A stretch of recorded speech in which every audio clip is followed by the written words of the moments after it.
ರಾಮ ಮಂದಿರದ ಕೆಲಸದಲ್ಲಿ ಜಗತ್ತಿನ ಯಾವ ಶಕ್ತಿಯೂ ಅಡ್ಡ ಮಾಡ್ಲಿಕ್ಕೆ ಸಾಧ್ಯ ಇಲ್ಲ ಅಂತ ಹೇಳಿದ್ರು. ಎಷ್ಟು ಸತ್ಯವಾದ ಮಾತು ಇವತ್ತಿನ ದಿವಸ ಅಲ್ವಾ? ಎಷ್ಟು ಜನ ಸೇರ್ಬೋದು ಒಂದು ರ್ಯಾಲಿ ಅಂತ ಹೇಳಿದ್ರೆ? 30 ಲಕ್ಷ ಜನ ಸೇರಿದ್ರು. ರಾಮನ ಪ್ರಕಟೀಕರಣ ಯಾರ್ಯಾರಲ್ಲಿ ಯಾವ ರೀತಿ ಅಂತ ಹೇಳಲಿಕ್ಕೆ ಬರೋದಿಲ್ಲ. ದೇವರಾಹ ಬಾಬಾ ಅಂತೇಳಿ ಅವರು ಅಲ್ಲೇ ಹತ್ತಿರದಲ್ಲಿ ಮರದ ಮೇಲೆ ಇರ್ತಾ ಇದ್ರು.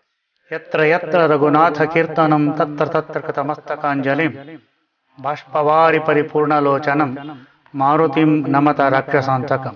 ರಾಮಜ್ಯೋತಿ ಅನ್ನೋದು ಏನ್ ಇಡೀ ದೇಶದಲ್ಲಿ ರಾಮಜ್ಯೋತಿ ಆಗೋಯ್ತು. ಸ್ವಾತಂತ್ರ್ಯ ಬಂದರೂ ನಮ್ಮ ಜಾಗವನ್ನು ಉಳಿಸ್ಕೊಳ್ಳಿಕ್ಕೆ ನಾವೇ ಹೋರಾಟವನ್ನ ಮಾಡಿ ನಮ್ಮವರಿಂದಲೇ ನಾವು ಗೋಲಿಬಾರ್ ಮಾಡಿಸ್ಕೊಂಡು ಪ್ರಾಣವನ್ನ ಬಾಬರಿ ಹೆಸರಿನ ಕಳಂಕಿತ ಕಟ್ಟಡ ಅಂತಾನೆ ಹೇಳ್ಬೇಕು. ಅದು ಮಸೀದಿ ಆಗಲೇ ಇಲ್ಲ. ಅದು ನಾನು ವಾಪಸ್ ಬರ್ತೀನೋ ಎಲ್ಲೋ, ನಂದಾದ್ಮೇಲೆ ಈ ರೀತಿ ಮಾಡಿ ವಿಲ್ ಬರ್ದು ನಾವು ಪ್ರಾಣಾರ್ಪಣೆ ಮಾಡ್ತೀವಿ ಅಂತ ಆ ಮುಖ್ಯಮಂತ್ರಿ ಬಹಳ ಅತ್ಯಂತ ಕೆಟ್ಟದಾಗಿ ಆದೇಶವನ್ನು ಕೊಟ್ಟ. ನಮ್ಮ ರಥವನ್ನೇ ಸಂಪೂರ್ಣವಾಗಿ ಧ್ವಂಸವನ್ನು ಮಾಡಿಬಿಟ್ರು. ಆ ಸಮಯದಲ್ಲಿ ದೆಹಲಿಯ ಬೋಟ್ ಕ್ಲಬ್ ರ್ಯಾಲಿ ಬಹುಶಃ ನಮ್ಮ ದೇಶದ ಇತಿಹಾಸದಲ್ಲಿ ನಡೆದಿಲ್ಲ, ಮುಂದೆ ನಡೆಯುತ್ತಿಲ್ಲ ಗೊತ್ತಿಲ್ಲ. ನ್ಯಾಯಯುತವಾಗಿ ಆಗಬೇಕು ಅನ್ನೋದೇ ಉದ್ದೇಶ ಇದ್ದದ್ದು. ಮೀಡಿಯಾ ಸಂಪೂರ್ಣ ವಿರುದ್ಧವಾಗಿ ವರದಿ ಮಾಡ್ತಾನೆ. 90ರಲ್ಲಂತೂ ಹೋದಾಗ ಕೂಡ ರಾಮ ನಿಂಗೆ ನಮಸ್ಕಾರ ಅಪ್ಪ, ನೀನು ಸ್ವಲ್ಪ ನಿಂತ್ಕೋ, ಆಮೇಲೆ ನಿಂಗೆ ಮತ್ತೆ ನಾನು ಮಾತಾಡ್ತೀನಿ ಅಂತ ಹೇಳ್ತಾರೆ ಜನ. ಸರಿಯೂ ನದಿಯಿಂದ ಅಷ್ಟು ಲಕ್ಷಾಂತರ ಜನ ಒಂದು ಇಡೀ ಮರಳು ತಂದು ಹಾಕಿದ್ರೆ ಹಳ್ಳ ಮುಚ್ಚೋಗ್ಬಿಡುತ್ತಲ್ಲ. ಸೊ ಇದು ಘೋಷಣೆ ಮಾಡಿದ್ದು. ಬರೀ ಒಬ್ಬನಲ್ಲ ಅಲ್ಲ, ಲಕ್ಷ ಕಾರು ಸೇವಕರಲ್ಲಿ ಹನುಮಂತನ ಭಾವ ನನಗಂತೂ ಹಂತಗಳಪ್ಪ. ಸೊ ತಾಲಾಕೋಲ ಆಯ್ತು ಮೊಟ್ಟ ಮೊದಲನೇದಾಗಿ. ಇವತ್ತಿನ ಭವ್ಯ ದೃಶ್ಯವನ್ನು ನಾವು ನೋಡ್ತಾ ಇದ್ದೀವಿ. ಅದರಿಂದ ಯಾವ ರೀತಿಯಾದಂತ ಒಂದು ಇತಿಹಾಸ ಕಥನ ಇದೆ ಅನ್ನೋದನ್ನ ನಾವು ಮನಗಾಡಬೇಕು. ಇಡೀ ದೇಶನೇ ಒಂದು ನಿಟ್ಟುಸಿರು ಬಿಡ್ತು. ಇಡೀ ಜಗತ್ತೇ ನನ್ನ ಆಯ್ಕೆ ಮಂದಿರ ಅಂತ ಹೇಳಿದ್ರು. ಅದ್ಭುತವಾದ ಭಾಷಣ ನೋಡಿ. ಮುಲಾಯಂ ಸಿಂಗ್ ಅಲ್ಲಿ, ಕಲ್ಯಾಣ್ ಸಿಂಗ್ ನೋಡಿ, ನುಗ್ಗಲಾದ್ರೆ ಒಂದು 25-30 ಸಾವಿರ ಜನ ಸತ್ತು ಹೋಗ್ಬೋದು. ಆ ಸಮಯದ ಒಂದು ಘಟನೆ ನಡೀತು ನೋಡ್ರಿ. ನಾವು ನಡೀತಾ ಅಂತೇಳಿ ಅನ್ಸ್ಬಿಡ್ತದೆ ನಮಗೆ. ಎಲ್ಲಿವರೆಗೂ ಅಂತ ಹೇಳಿದ್ರೆ ದೇಶದ ಪ್ರಧಾನಿಯಿಂದಲೇ ಧಮಕಿ ಬರ್ತದೆ.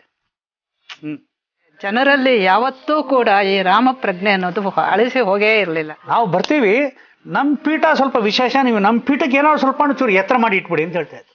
ಸೀತಾರಾಮ್ ಸೀತಾರಾಮ್ ರಾಮ ರಾಮ ಸೀತಾರಾಮ್ ಭಜನೆ ಮಾಡ್ತಿರ್ತಾರೆ. ರಾತ್ರಿ 1 ಗಂಟೆ 2 ಗಂಟೆ ಪ್ರತ್ಯಕ್ಷ ಕಂಡಿದ್ದೀವಿ. ಈ ದೇಶದಲ್ಲಿ ನಾವು ಯಾರನ್ನಾದ್ರೂ ಮಣಿಸಬೇಕಾದ್ರೆ, ನಮ್ಮ ಹಿಂದೂಗಳ ಕಾರ್ಯ ಆಗಬೇಕಾದ್ರೆ ಹಿಂದೂ ವೋಟ್ ಬ್ಯಾಂಕ್ ನಿರ್ಮಾಣ ಆಗಬೇಕು ಅಂತ ಹೇಳಿದ್ರು. 83 ಈಗ ಎಷ್ಟು ವರ್ಷ ಆಯ್ತು? ನಾವು ಕೂಡ ಅವ್ರ ಜೊತೆ ಸೇರ್ತೀವಿ, ನಾವು ಆತ್ಮಾಹುತಿ ಮಾಡ್ತೀವಿ ಅಂತೇಳಿ ನಮ್ಮ ರಥವನ್ನೇ ಸಂಪೂರ್ಣವಾಗಿ ಧ್ವಂಸವನ್ನು ಮಾಡಿಬಿಟ್ರು ಆ ಸಮಯದಲ್ಲಿ. ಆದರೂ ರಾಮಜ್ಯೋತಿ ಎಲ್ಲ ಕಡೆಯಲ್ಲೂ ಕೂಡ ತಲುಪಿತು. ಇಂಥ ಒಂದು ಭ್ರಷ್ಟ ಸ್ಥಿತಿ ಇತ್ತು. ಅಯ್ಯೋ ಯಾವ ರೀತಿಯಾದ ಸಾಧು ಸಂತರ ಸತ್ವನೇ ಸಾಧು ಸಂತರ ದೇಶದ ಜೀವಾಳ ರಕ್ಷೆಯಾಗಿ ಬಂದಿರೋದು. ಪರಿಕೀರಿಂದಲೂ ಕೂಡ ನಮಗೆ ಆ ರೀತಿಯಾದ ಪ್ರತಿರೋಧ ಬಂದಿರಲಿಕ್ಕಿಲ್ಲ. ಆ ರೀತಿಯಾದ ಪ್ರತಿರೋಧ ಬಂತು. ಆ ಜಲಿಯನ್ವಾಲಾಬಾಗ್ ಸಂಖ್ಯೆ ಆದ್ರೂ ಗೊತ್ತಾಯ್ತು ನಮ್ಗೆ ಇಲ್ಲಿ ಏನಾಯ್ತು ಅಂತ ಗೊತ್ತಿಲ್ಲ. ಆ ರೀತಿ ಆಯ್ತು. ಹೆದ್ದಾರಿಗಳನ್ನ ಲಿಟ್ರಲಿ ಅವನದನ್ನ ಹಗಿಸಿ ಅಲ್ಲೆಲ್ಲ ಮುಳ್ಳು ತಂತಿ ಕೊಟ್ಟು ನಾ ಕರೆಂಟ್ ಕೊಡ್ತೀನಿ, ಅದು ಮಾಡ್ತೀವಿ, ಮಿಲಿಟರಿ ನಿಲ್ಲಿಸಿ, ಇದು ಮಾಡಿ ಎಲ್ಲ ಮಾಡಿಬಿಟ್ಟು ಇಡೀ ಉತ್ತರ ಪ್ರದೇಶಕ್ಕೆ ಯಾರು ಬರಬಾರ್ದು ಅಂತ ಹೇಳಿ. ಅಲ್ಲ, ಜನಗಳನ್ನ ಈ ರೀತಿ ಗೊಳಕೊಳ್ಳೋದ್ರಿಂದ ಏನ್ ಅಧಿಕಾರ ಉಳಿಸ್ಕೋತಾರೆ, ಏನ್ ಮಾಡ್ಕೋತಾರೆ? ಅಲ್ಲ, ರಾವಣನ ಪ್ರತಿನಿಧಿಗಳು. ಅದು ಹೇಳಿ ಸಣ್ಣ ಪುಟ್ಟ ಮಕ್ಕಳು ಗದ್ದೆ ಮೇಲೆ ಒಂದು ಕಾರ್ಡ್ ಇಟ್ಕೊಂಡು ಈಗ ನಿಂತಿರೋರು, ಪೋಸ್ಟ್ ಕಾರ್ಡ್. ಆ ಪೋಸ್ಟ್ ಕಾರ್ಡ್ ಇಟ್ಕೊಂಡು ಹೇಳೋರು, ನೀವು ಪತ್ರ ಬರೆದು ಕೊಡಿ, ಅಡ್ರೆಸ್ ಬರೆದು ಕೊಡಿ, ನಾವು ಪೋಸ್ಟ್ ಮಾಡ್ತೀವಿ, ಊರಿಗೆ ತಲುಪಿಸ್ತೀವಿ ಅಂತ ಹೇಳಿ. So moving. ಇದೊಂದು ಬ್ಲಾಕ್ ಬಸ್ಟರ್ ಸಿನಿಮಾ ಮಾಡ್ಬೋದು, ಏನ್ ಬೇಕಾದ್ರೂ ಮಾಡ್ಬೋದು. ಯಾವ ರೀತಿಯಾದ ಮಾರಣ ಹೋಮ ಆಯ್ತು ಅಂತ ಹೇಳಿದ್ರೆ ಆ ದೃಶ್ಯವನ್ನು ಕಲ್ಪನೆ ಮಾಡ್ಕೊಳಿಕ್ಕೆ ಆಗುದಿಲ್ಲ ನಮಗೆ. ಸರಿಯೂನಲ್ಲಿ ಎಸೆದ್ರು, ಏನು ಮಾಡಿದ್ರು ಇವತ್ತಿನವರೆಗೂ ಗೊತ್ತಿಲ್ಲ.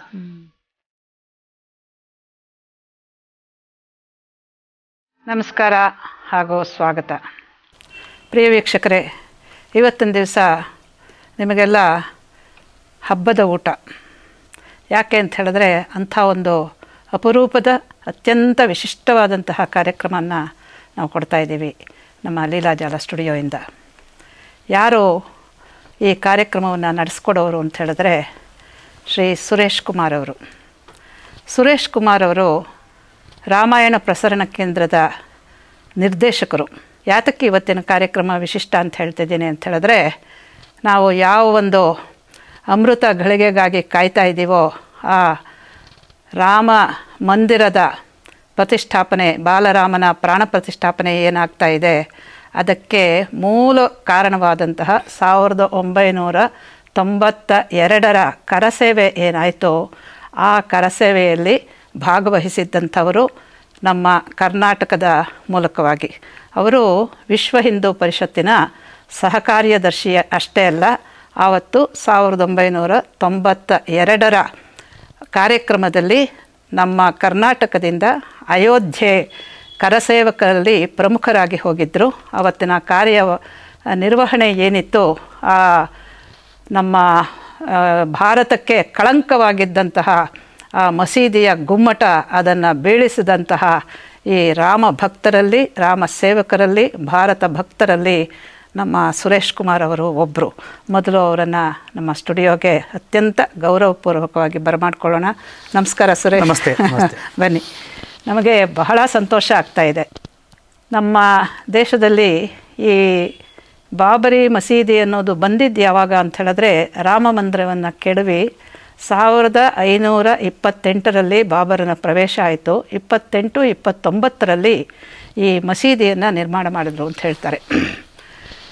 ಮೀರ್ ಬಾಕಿ ಅನ್ನೋವಂಥ ಅವನ ಒಬ್ಬ ಸೇನಾಪತಿ, ಅವನು ತಾಷ್ಕೆಟ್ಟಿಂದ ಬಂದವನಂತೆ. ಅದರಿಂದ ತಾಷ್ಕಂಡಿ ಅಂತ ನಾವು ಹೇಳ್ತಾರೆ ಆ ಮೀರ್ ಬಾಕಿಗೆ. ಇನ್ನೂ ಒಂದಿಷ್ಟುದ್ದ ಹೆಸರಿದೆ, 1.5 ಅಡಿ, ಅದೆಲ್ಲ ಹೇಳೋಕ್ಕಾಗಲ್ಲ ನಮಗೆ.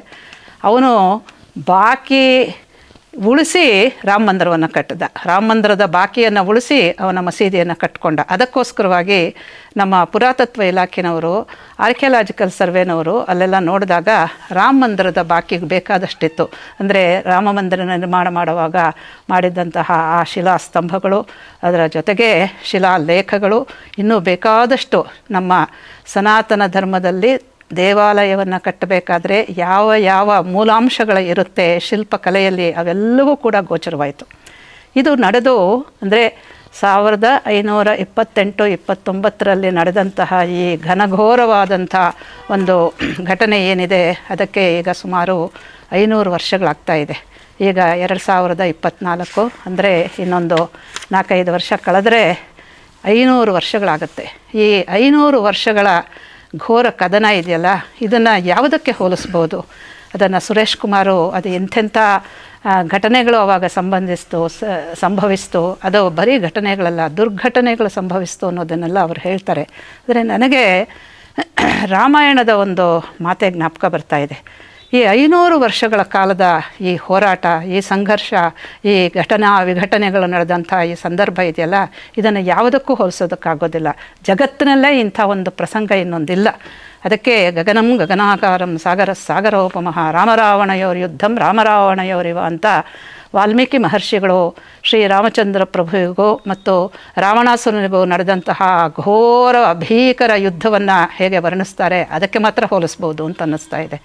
ಎಲ್ಲಾದರೂ ಕಂಡಿದ್ದೀವ ನಾವು? 500 ವರ್ಷಗಳ ಕಾಲ ಒಂದು ಜನಾಂಗ ತಮ್ಮ ಅಸ್ಮಿತೆಗಾಗಿ, ತಮ್ಮ ಪ್ರಭುವಿಗಾಗಿ, ತಮ್ಮ ಆತ್ಮದ ಚಿಂತನೆಗೋಸ್ಕರವಾಗಿ ಒಂದು ಹೋರಾಟವನ್ನು ನಡೆಸಿದ್ದು ಎಲ್ಲೂ ಇಲ್ಲ. ಇದು ಅತ್ಯಂತ ಅಪರೂಪವಾದಂತಹ ಒಂದು ಘಟನೆ. ಇದು ಈ ಶೋಭಕೃತ್ ಸಂವತ್ಸರದಲ್ಲಿ ಈ ಅಮೃತ ಕಾಲ ನಮಗೆ ಸಮೀಪಿಸ್ತಾ ಇದೆ. ಆ ಅಮೃತ ಕಾಲದಲ್ಲಿ ಅತ್ಯಂತ ಶುಭಕರವಾದಂತಹ ಒಂದು ಮುಹೂರ್ತವು ಬರ್ತಾ ಇದೆ. ಇನ್ನೊಂದು 4-5 ದಿವಸದಲ್ಲಿ ನಾವು ಅಯೋಧ್ಯೆಯಲ್ಲಿ ಪ್ರಾಣ ಪ್ರತಿಷ್ಠಾಪನೆಯನ್ನು ಮಾಡ್ತಾ ಇದ್ದೇವೆ. ಅಂಥ ಶುಭ ಸಂದರ್ಭದಲ್ಲಿ ಆವತ್ತಿನ ದಿವಸ ಮೂಲ ಕಾರಣವಾದಂಥ ಈ 1992ರ ಈ ಘಟನೆ ಏನಿದೆ, ಅದರ ಸಾಕ್ಷಾತ್ ಆ ಕಾರ್ಯಕ್ರಮದಲ್ಲಿ ಸಾಕ್ಷಾತ್ತಾಗಿ ಭಾಗವಹಿಸಿದವರು, ಅದರ ಸುತ್ತಮುತ್ತನ್ನು ಎಲ್ಲ ನೋಡಿದವರು, ಅದರ ಎಲ್ಲ ಆಯಾಮಗಳನ್ನು ಪರಿಗಣಿಸಿ ಅವತ್ತಿನಿಂದ ಇವತ್ತಿನವರೆಗೂ ರಾಮಾಯಣ ಪ್ರಸಾರಣಕ್ಕೆ ಅಂತಲೇ ಅವರು ತಮ್ಮ ಜೀವನವನ್ನೇ ಸಮರ್ಪಣೆ ಮಾಡಿಕೊಂಡಿರುವಂಥವ್ರು. ಅದರಿಂದ ಸುರೇಶ್ ಕುಮಾರ್ ಬಗ್ಗೆ ನನಗೆ ಅತ್ಯಂತ ಗೌರವ. ಇಂಥ ಒಂದು ಸಮರ್ಪಿತ ಜೀವನೂ ಇದೆ ಅನ್ನೋ ಕಾರಣಕ್ಕೋಸ್ಕರವಾಗಿ ಅವರನ್ನು ಬರಮಾಡಿಕೊಂಡು ಅವರಿಗೆ ಪೂರ್ತಿ ಸಮಯ ಕೊಡೋಣ. ಹೇಗಾಯಿತು, ಏನು ಎತ್ತ ಅಂತೆಲ್ಲ ಕೇಳೋಣ. ನಮಸ್ಕಾರ ಸುರೇಶ್ ಕುಮಾರ್, ನೀವು ಮೊದಲನೇದಾಗಿ ಇಲ್ಲಿ ಲೀಲಾಜಾಲ ಸ್ಟುಡಿಯೋಗೆ ಬಂದಿರೋದು ನನಗೆ ಬಹಳ ಸಂತೋಷ. ನನ್ನ ಆತ್ಮೀಯ ಮಿತ್ರರು ನೀವು. ಅವತ್ತಿಂದ ಇವತ್ತಿನವರೆಗೂ ನೀವೇನು ಮಾಡ್ತಾ ಇದ್ದೀರಿ ಅನ್ನೋದನ್ನು ನಾನು ನೋಡ್ತಾ ಇದ್ದೀನಿ. ಜೊತೆಗೆ ನಮಗೆಲ್ಲರಿಗೂ ಕೂಡ ರಿಪೋರ್ಟ್ಸ್ ಗೊತ್ತಷ್ಟೇ, ಪೇಪರ್ಗಳಲ್ಲಿ ಓದಿದ್ದೀವಿ, ಅವರು ಇವರು ಹೇಳಿದ್ದನ್ನು ಕೇಳಿದ್ದೀವಿ, ಪುಸ್ತಕಗಳಲ್ಲಿ ಓದಿದ್ದೀವಿ. ಆದರೆ ಭಾಗವಹಿಸಿದವರೇ, ಅದರಲ್ಲೂ ಪ್ರಮುಖವಾದಂಥ ಒಂದು ಹುದ್ದೆಯನ್ನು, ಕಾರ್ಯವನ್ನು ನಿಮ್ಮ ಹೆಗಲಿಗೆ ಏರಿಸ್ಕೊಂಡು ಅವತ್ತಿನ ದಿವಸ ಇದ್ದವ್ರು ನೀವು. ಅದರಿಂದ ನೀವು ಆದ್ಯಂತವಾಗಿ ಅವತ್ತು ಏನೇನು ನಡೀತು ಅನ್ನೋದನ್ನೆಲ್ಲ ನಮಗೆ ತಿಳಿಪಡಿಸಿ ನಮ್ಮ ವೀಕ್ಷಕರಿಗೆ ಇದೊಂದು ದೊಡ್ಡ ಅವಕಾಶ, ಸದವಕಾಶ ಆವತ್ತಿನದನ್ನು ಅವರು ಸಾಕ್ಷಾತ್ಕರಿಸ್ಕೊಳ್ಳೋದಕ್ಕೆ. ವಾಗೀಶಾದ್ಯ ಸುಮನಸ ಸರ್ವಾರ್ಥಾನಾಮುಪಕ್ರಮೇ ಯಂ ನತ್ವಾ ಕೃತಕೃತ್ಯಸ್ಯೋ ತಂ ನಮಾಮಿ ಗಜಾನನಂ. ದೌರ್ಭಿರ್ಯುಕ್ತ ಚತುರ್ಭಿಃ ಸ್ಫಟಿಕಮಣಿಮಯೀ ಮಕ್ಷಮಾಲಾನ್ ದಧಾನ ಹಸ್ತೆ ನೈಕೇನ ಪದ್ಮಂ ಸಿತಮಪಿ ಚಶುಕಂ ಪುಸ್ತಕಂಚಾಪರೇಣ ಭಾಸಾ ಕುಂದೇಂದು ಶಂಖಸ್ಫಟಿಕಮಣಿನಿಭಾ ಭಾಸಮಾನಾಸಮಾನ ಸಾಮೇ ವಾಗ್ದೇವತೇಯಂ ನಿವಸತು ವದನೆ ಸರ್ವದಾ ಸುಪ್ರಸನ್ನ ಕೂಜಂತಂ ರಾಮ ರಾಮೇತಿ ಮಧುರಂ ಧುರಾಕ್ಷರಂ ಆರುಹ್ಯ ಕವಿತಾ ಶಾಖಾಂ ವಂದೇ ವಾಲ್ಮೀಕಿ ಕೋಕಿಲಂ ರಾಮಾಯ ರಾಮಭದ್ರಾಯ ರಾಮಚಂದ್ರಾಯ ವೇಧಸೆ ರಘುನಾಥಾಯ ನಾಥಾಯ ಸೀತಾಯ ಪತಯೇ ನಮಃ ಆಪದಾಮಪಹರ್ತಾರಂ ದಾತಾರಂ ಸರ್ವಸಂಪದಾಂ ಲೋಕಾಭಿರಾಮಂ ಶ್ರೀರಾಮಂ ಭೂಯೋ ಭೂಯೋ ನಮಾಮ್ಯಹಂ ಯತ್ರ ಯತ್ರ ರಘುನಾಥಕೀರ್ತನಂ ತತ್ರ ತತ್ರ ಕೃತಮಸ್ತಕಾಂಜಲಿಂ ಬಾಷ್ಪವಾರಿ ಪರಿಪೂರ್ಣಲೋಚನಂ ಮಾರುತಿಂ ನಮತ ರಾಕ್ಷಸಾಂತಕಂ ಅಸಾಧ್ಯ ಸಾಧಕ ಸ್ವಾಮಿನ್ ಅಸಾಧ್ಯಂ ತವ ಕಿಂ ವದ ರಾಮದೂತ ಕೃಪಾ ಸಿಂಧೋ ಮತ್ಕಾರ್ಯಂ ಸಾಧಯ ಪ್ರಭೋ ಓಂ ಸ್ಥಾಪಕಾಯ ಚ ಧರ್ಮಸ್ಯ ಸರ್ವಧರ್ಮಸ್ವರೂಪಿಣೆ ಅವತಾರ ವರಿಷ್ಠಾಯ ರಾಮಕೃಷ್ಣಾಯ ತೇ ನಮಃ ರತ್ನಾಕರಧೂತಪದಾಂ ಹಿಮಾಲಯ ಕಿರೀಟಿನೀಂ ಬ್ರಹ್ಮರಾಜಸ್ಯ ರತ್ನಾಢ್ಯಂ ವಂದೇ ಭಾರತ ಮಾತರಂ. ರಾಮಜನ್ಮಭೂಮಿಯ ಹೋರಾಟದ ವೀರಗಾಥೆ ಸುಮಾರು 5 ಶತಮಾನಗಳದ್ದು. ಈಗಾಗಲೇ ನೀವು ಉಲ್ಲೇಖವನ್ನು ಮಾಡಿದ್ರಿ. 1528ರಲ್ಲಿ ಅಲ್ಲಿದ್ದಂಥ ಭವ್ಯ ದೇಗುಲದ ಮೇಲೆ ಮೊಟ್ಟ ಮೊದಲ ಆಕ್ರಮಣವಾಯಿತು. ಅಂದಿನಿಂದ ಇಂದಿನವರೆಗೂ ಕೂಡ 77 ಆಕ್ರಮಣಗಳಾಗಿದ್ದಾವೆ. 77 ಆಕ್ರಮಣಗಳು 77ರಲ್ಲಿ 76 ಆಕ್ರಮಣಗಳು ಸ್ವಾತಂತ್ರ್ಯ ಪೂರ್ವದಲ್ಲಾದರೆ 77ನೆಯ ಆಕ್ರಮಣ ನಮಗೆ ಸ್ವಾತಂತ್ರ್ಯ ಬಂದ ನಂತರ ಸ್ವಾತಂತ್ರ್ಯೋತ್ತರವಾದಂತಹ ಒಂದು ಹೋರಾಟ.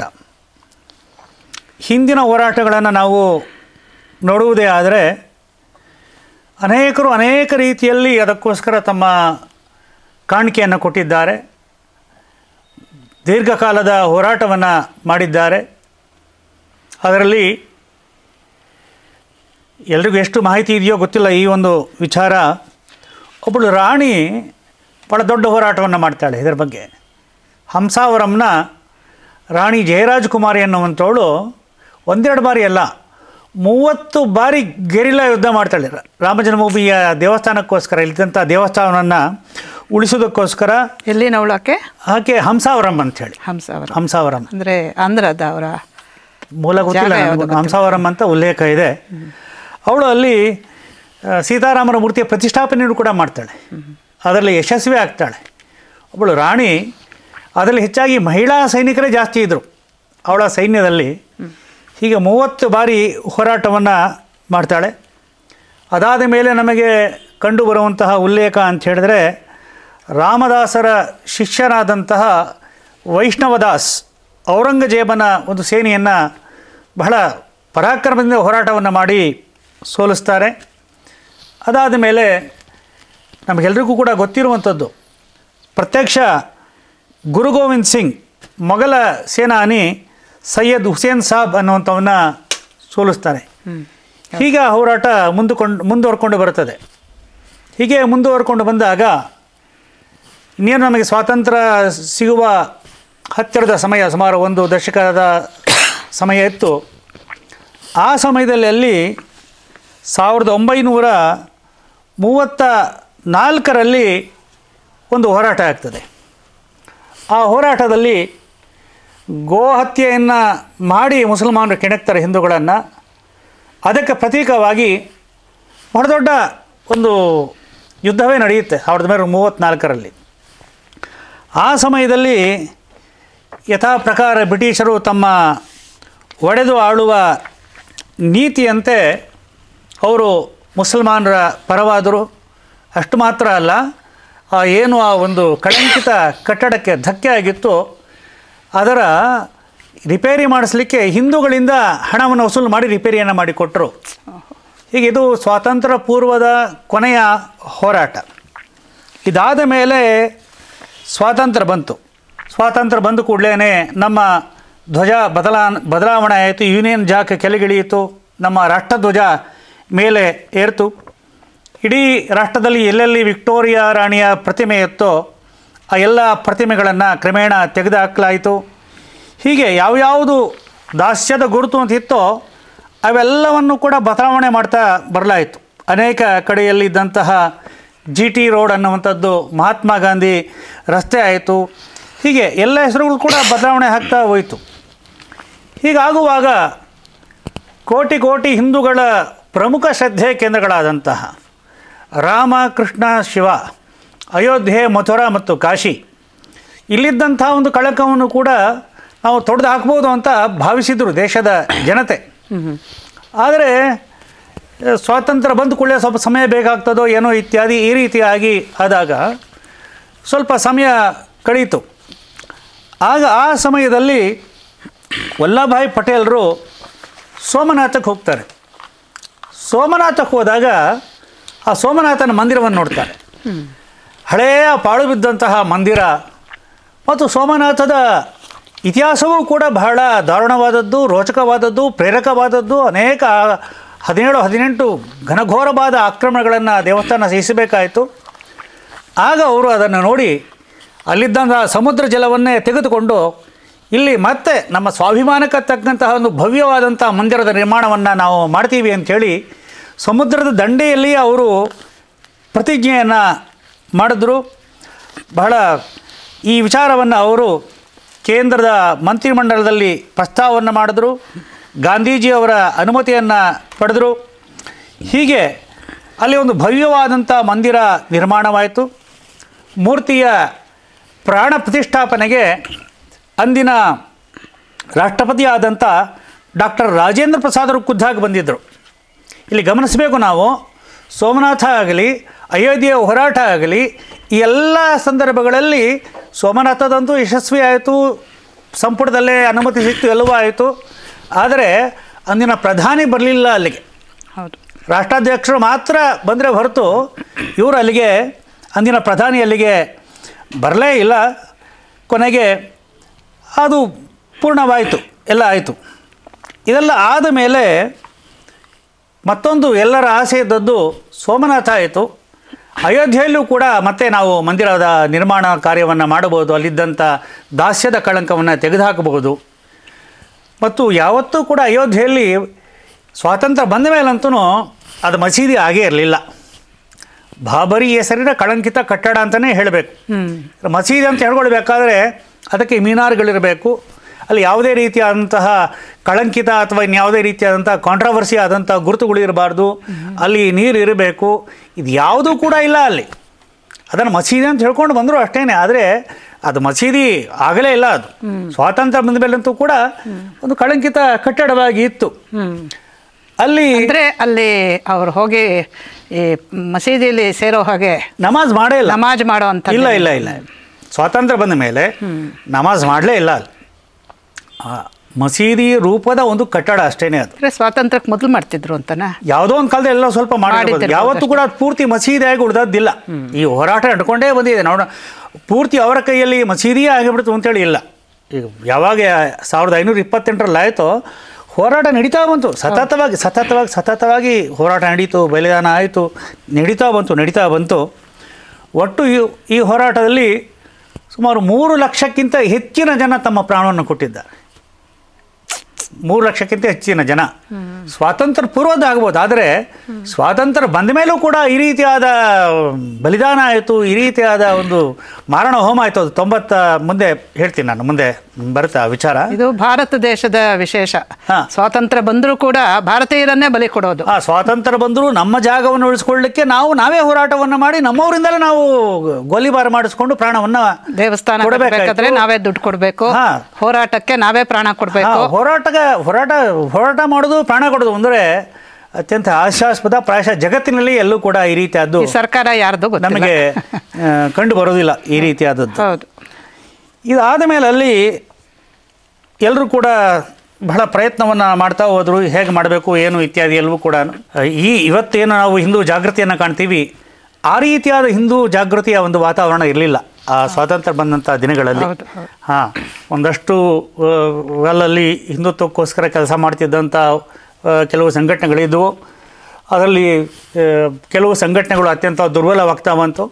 ಅಲ್ಲಿ ತನ್ನ ಪಾಡಕ್ಕೆ ತಾನು ಹಿಂದೂ ಸಂಘಟನೆ ಮಾಡ್ತಿದ್ದಂಥ ಒಂದು ಮುಖ್ಯವಾದ ಸಂಘಟನೆ ಅಂದರೆ ರಾಷ್ಟ್ರೀಯ ಸ್ವಯಂ ಸೇವಕ ಸಂಘ ಹಿಂದೂ ಸಂಘಟನೆ ಕೆಲಸವನ್ನು ಮಾಡ್ತಾ ಇತ್ತು. ಆದರೆ ಇನ್ನೂ ಹಿರಿಯದನ್ನು ತೆಗೆದುಕೊಳ್ಳುವಂಥ ಒಂದು ಅಷ್ಟು ಇನ್ನೂ ಬಲ ನಮಗೆ ಬಂದಿರಲಿಲ್ಲ ಆ ಸಮಯದಲ್ಲಿ.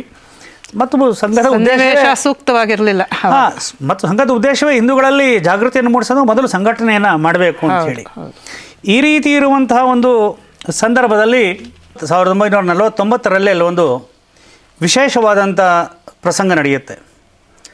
1949 ಡಿಸೆಂಬರ್ 21ನೇ ತಾರೀಕು ಅಲ್ಲಿ ಇದ್ದಕ್ಕಿದ್ದಂತೆಯೇ ರಾಮಲಲ್ಲ ಪ್ರಕಟ ಆಗುತ್ತೆ ಅಯೋಧ್ಯೆಯಲ್ಲಿ.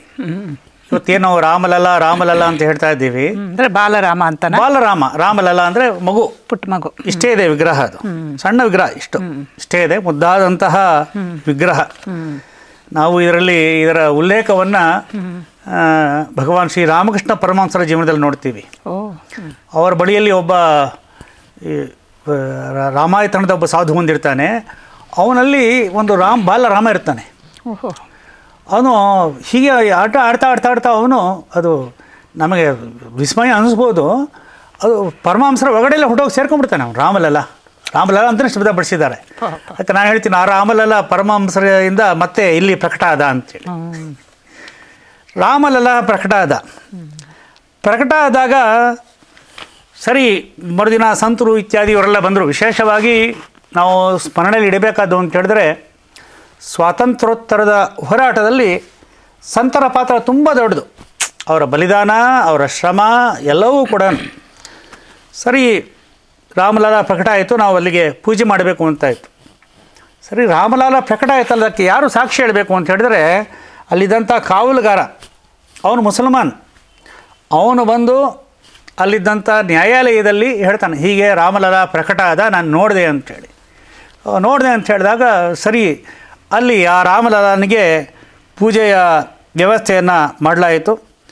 1949 ಡಿಸೆಂಬರ್ 29ನೇ ತಾರೀಕಿಗೆ ಸರ್ಕಾರ ಅಲ್ಲಿ ಒಬ್ಬ ರಿಸೀವರ್ನ ನೇಮಿಸ್ತು. 1950 ಜನವರಿ 15ಕ್ಕೆ ರಾಮಲಾಲನಿಗೆ ಅಧಿಕೃತವಾಗಿ ಪೂಜೆ ಮಾಡಲಿಕ್ಕೆ ಅರ್ಚಕರನ್ನು ನೇಮಿಸಲಾಯಿತು. ಮತ್ತು ಅಲ್ಲಿಂದ ಯಾರು ನೇಮಿಸಿದ್ಯಾರು? ಸರ್ಕಾರವೇ ನೇಮಿಸ್ತು. ಅಲ್ಲಿ ಸರ್ಕಾರ ನೇಮಿಸ್ತು. ಅಲ್ಲಿಂದ 200 ಗಜಗಳವರೆಗೆ ಯಾರು ಮುಸಲ್ಮಾನರು ಬರಬಾರ್ದು ಅನ್ನೋದನ್ನು ಕೂಡ ಆದೇಶವನ್ನು ನೀಡಿತು. ಭಕ್ತಾದಿಗಳಿಗೆ ದರ್ಶನಕ್ಕೂ ಕೂಡ ಅವಕಾಶವನ್ನು ಮಾಡಲಾಯಿತು. ಮತ್ತು ಅಖಂಡ ಭಜನೆ ಪ್ರಾರಂಭ ಆಗುತ್ತೆ. ಅಲ್ಲಿ ಶ್ರೀರಾಮ್ ಜಯ ರಾಮ್ ಜಯ ಜಯ ರಾಮ್, ಶ್ರೀರಾಮ್ ಜಯ ರಾಮ್ ಜಯ ಜಯ ರಾಮ್, ರಾಮ್ ರಾಮ್ ಅಂತ ಉತ್ತರದಲ್ಲಿ ಹೇಳೋ ರೀತಿಯಲ್ಲಿ ಅಖಂಡವಾದ ಭಜನೆ, ರಾಮ ಭಜನೆ ಪ್ರಾರಂಭವಾಯಿತು. ನಡೀತಾ ಹೋಯಿತು. ಯಾವಾಗ ಇದು ಸ್ವಲ್ಪ ಹೀಗೆ ಒಂದು ಇದರ ಮೊಳಕೆ ಹೊಡಿಲಿಕ್ಕೆ ಪ್ರಾರಂಭ ಆಯಿತು, ಆಗ ಉತ್ತರ ಪ್ರದೇಶದ ಮುಖ್ಯಮಂತ್ರಿ ಅದಕ್ಕೆ ಬೀಗ ಮುದ್ರೆಯನ್ನು ಜಡಿಸಿದರು. ಒಳಗಡೆಗೆ ಪ್ರವೇಶ ಇಲ್ಲ ಯಾರಿಗೂ, ಕೇವಲ ಅರ್ಚಕ ಮಾತ್ರ ಒಬ್ಬ ಹೋಗಿ ಪೂಜೆ ಮಾಡಿಕೊಂಡು ಬರಬೇಕು ಅಂತ ಹೇಳಿದ್ರು. ಹಾಗೆಯೇ ಅದರ ಜೊತೆಯಲ್ಲಿ ಅಲ್ಲಿ ಒಂದು ಶಿವಲಿಂಗವನ್ನು ಕೂಡ ಇಟ್ಟರು ಜೊತೆಯಲ್ಲಿ. ಅದರ ಜೊತೆಯಲ್ಲಿ ಅದೇ ಮಾಡಿದ್ರು. ಎಲ್ಲ ಬಂದು ಭಜನೆ ಮಾಡಬಾರ್ದು ಅಂತ ಅದಕ್ಕೆ ಅಲ್ಲ, ಭಜನೆ ನಡೀತು, ಒಳಗೆ ಹೋಗಬಾರ್ದು ಅಂತ. ಬೀಗ ಹಾಕಿದ ಕೂಡಲೇ, ಬೀಗ ಮದುವೆ ಅಂತ ಹೇಳಿದ ಕೂಡಲೇ ಹೊರಗಡೆ ಭಜನೆ ಪ್ರಾರಂಭ ಮಾಡಿದ್ರು. ಅಂದು ಶುರು ಮಾಡಿದ ಭಜನೆ ಪ್ರತ್ಯಕ್ಷ ನಾನು ನೋಡಿದ್ದೀನಿ. 3 ಹಂತಗಳಲ್ಲಿ ರಾಮ ಜನ್ಮಭೂಮಿಯನ್ನು ಹೇಳೋದಾದರೆ, ಮೊದಲನೇದು ಹೀಗೆ ಇಷ್ಟೇ ದೇವಸ್ಥಾನ, ಹೊರಗಡೆ ನಾವು ಬೀಗ ಮದುವೆ ಜಡಿದಿದ್ದಾರೆ, ಸರಳುಗಳ ಹಿಂದೆ ದೂರದಿಂದ ನಾವು ರಾಮಲನ್ನ ನಮಸ್ಕಾರ ಮಾಡಬೇಕು. ಸ್ವತಂತ್ರ ಭಾರತದಲ್ಲಿ ಯಾವ ವ್ಯಕ್ತಿ ಈ ದೇಶದ ರಾಷ್ಟ್ರ ಪುರುಷನೋ ಆ ವ್ಯಕ್ತಿಯ ದರ್ಶನವನ್ನು ನಾವು ಒಂದು ರೀತಿಯಾಗಿ ಸೆರೆಮನೆಯಲ್ಲಿ ಇದ್ದಂತೆ ನೋಡಬೇಕಾಗ್ತಿತ್ತು. ಹೊರಗಡೆಯಲ್ಲಿ ಭಜನೆ ಮಾಡೋರು, ಒಂದು ಸಣ್ಣ ಅದಕ್ಕೆ ರಾಮಚಬುತ್ರ ಅಂತ ಹೆಸರು, ಒಂದು ರಾಮನ ವೇದಿಕೆ ಅಂಥೇಳಿ, ಅಲ್ಲಿ ಕುಳಿತುಕೊಂಡು ಸಂತರು ಸತತವಾಗಿ ಭಜನೆ. ಏನದು ನಾವು ಯೋಚನೆ ಮಾಡಲಿಕ್ಕೆ ಸಾಧ್ಯ ಇಲ್ಲ, ಈ ರೀತಿ ಅದು ನಡೆಯುತ್ತೆ ಅಂಥೇಳಿ. 1949ರಿಂದ ಮತ್ತೆ ಅಲ್ಲಿ ಬೀಗ ಮುದ್ರೆ ತೆರೆಯೋವರೆಗೂ ಕೂಡ ಸತತವಾಗಿ ಭಜನೆ ಮಾಡಿದ್ರು. 49ರಿಂದ 1986ರವರೆಗೆ ಹೌದು.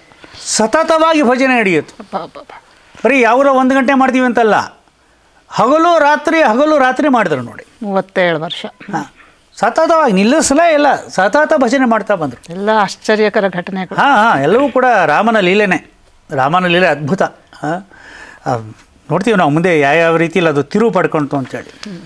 ಆಗ ಅಲ್ಲಿದ್ದಂಥ ಜಿಲ್ಲಾಧಿಕಾರಿ ಕೃಷ್ಣಕುಮಾರ್ ನಾಯರ್ ಅಂಥೇಳಿ, ಕೇರಳದವರು, ಕೆ ನಾಯರ್ ಅಂಥೇಳಿ ಅವ್ರ ಹೆಸರು ನಾವು ಕೇಳ್ತೀವಿ. ಈಗ ಭಾಳ ಪ್ರಚಾರದಲ್ಲಿ ಸುದ್ದಿ ಆಗಿದೆ.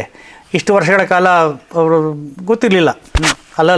ಕೆ ಮೊಹಮ್ಮದ್ ಮುಂದಕ್ಕೆ ಬಂದಿದ್ದಾರೆ. ಕೆ ಮೊಹಮ್ಮದ್ ಕೇರಳದ 2 ಕೇಕೆಗಳು ಬಹಳ ದೊಡ್ಡ ಕಾರ್ಯವನ್ನು ಮಾಡಿದ್ದಾರೆ, ರಾಮ ಸೇವೆಯನ್ನು ಮಾಡಿದ್ದಾರೆ. ಖಂಡಿತ.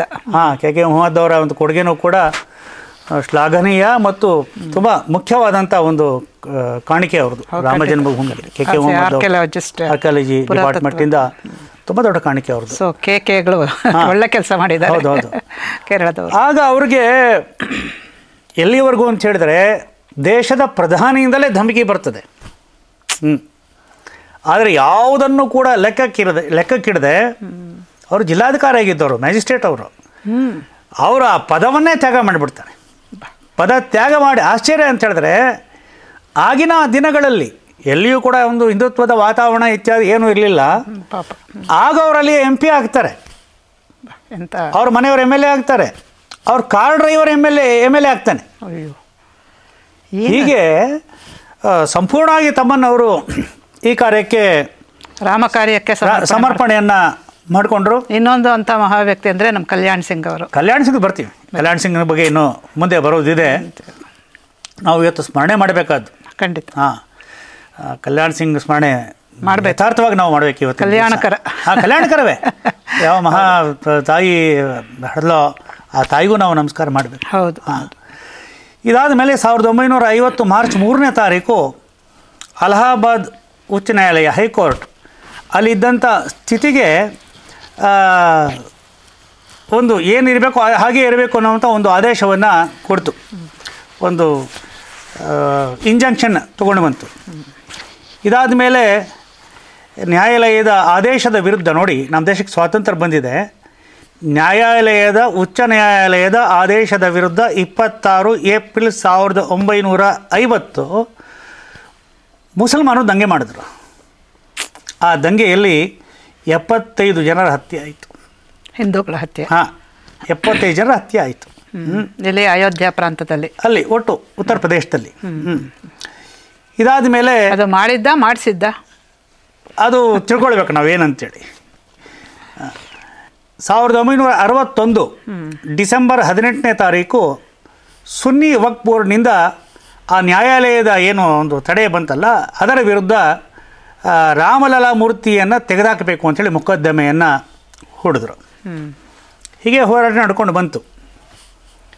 ಇದಾದ ಮೇಲೆ 1964ರಲ್ಲಿ ನಮ್ಮ ದೇಶದ ಹಿಂದೂಗಳ ಪರಿಸ್ಥಿತಿ, ಹಿಂದೂಗಳಿಗೆ ಆಗ್ತಿದ್ದಂತಹ ಸಮಸ್ಯೆಗಳು, ಹಿಂದೂಗಳಿಗಿರುವಂಥ ಏನೇನೋ ಅನಾನುಕೂಲಗಳಿದ್ದಾವೆ, ಇದಕ್ಕೋಸ್ಕರ ನೇರವಾಗಿ ಹಿಂದೂಗಳನ್ನು ಸಂಘಟನೆಗೆ ತೊಡಗಿಸಬೇಕು, ನೇರವಾಗಿ ಹಿಂದೂಗಳ ಹಿತಕ್ಕಾಗಿ ಮಾಡುವಂಥ ಒಂದು ಸಂಸ್ಥೆ ಬೇಕು ಅಂಥೇಳಿ ಅಂದಿನ ಸಂಘದ ಸರಸಂಘಚಾಲಕರಾಗಿದ್ದಂತಹ ಪರಮಪೂಜನೀಯ ಮಾಧವ್ ಸದಾಶಿವರಾವ್ ಗೋಳ್ವಲ್ಕರ್ ಅವ್ರನ್ನ ನಾವು ಗುರುಜಿ ಅಂತ ಹೇಳಿ ಕರಿತೀವಿ.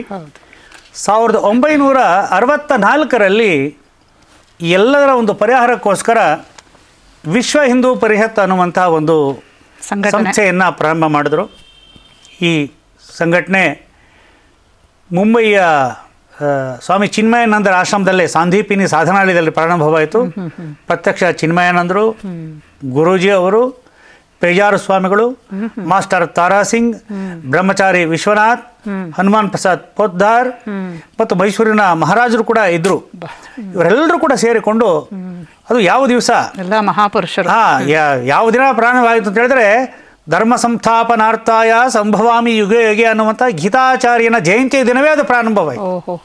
ಶ್ರೀ ಕೃಷ್ಣ ಜನ್ಮಾಷ್ಟಮಿ ದಿವಸ ವಿಶ್ವ ಹಿಂದೂ ಪರಿಷತ್ತು ಪ್ರಾರಂಭ ಆಯಿತು.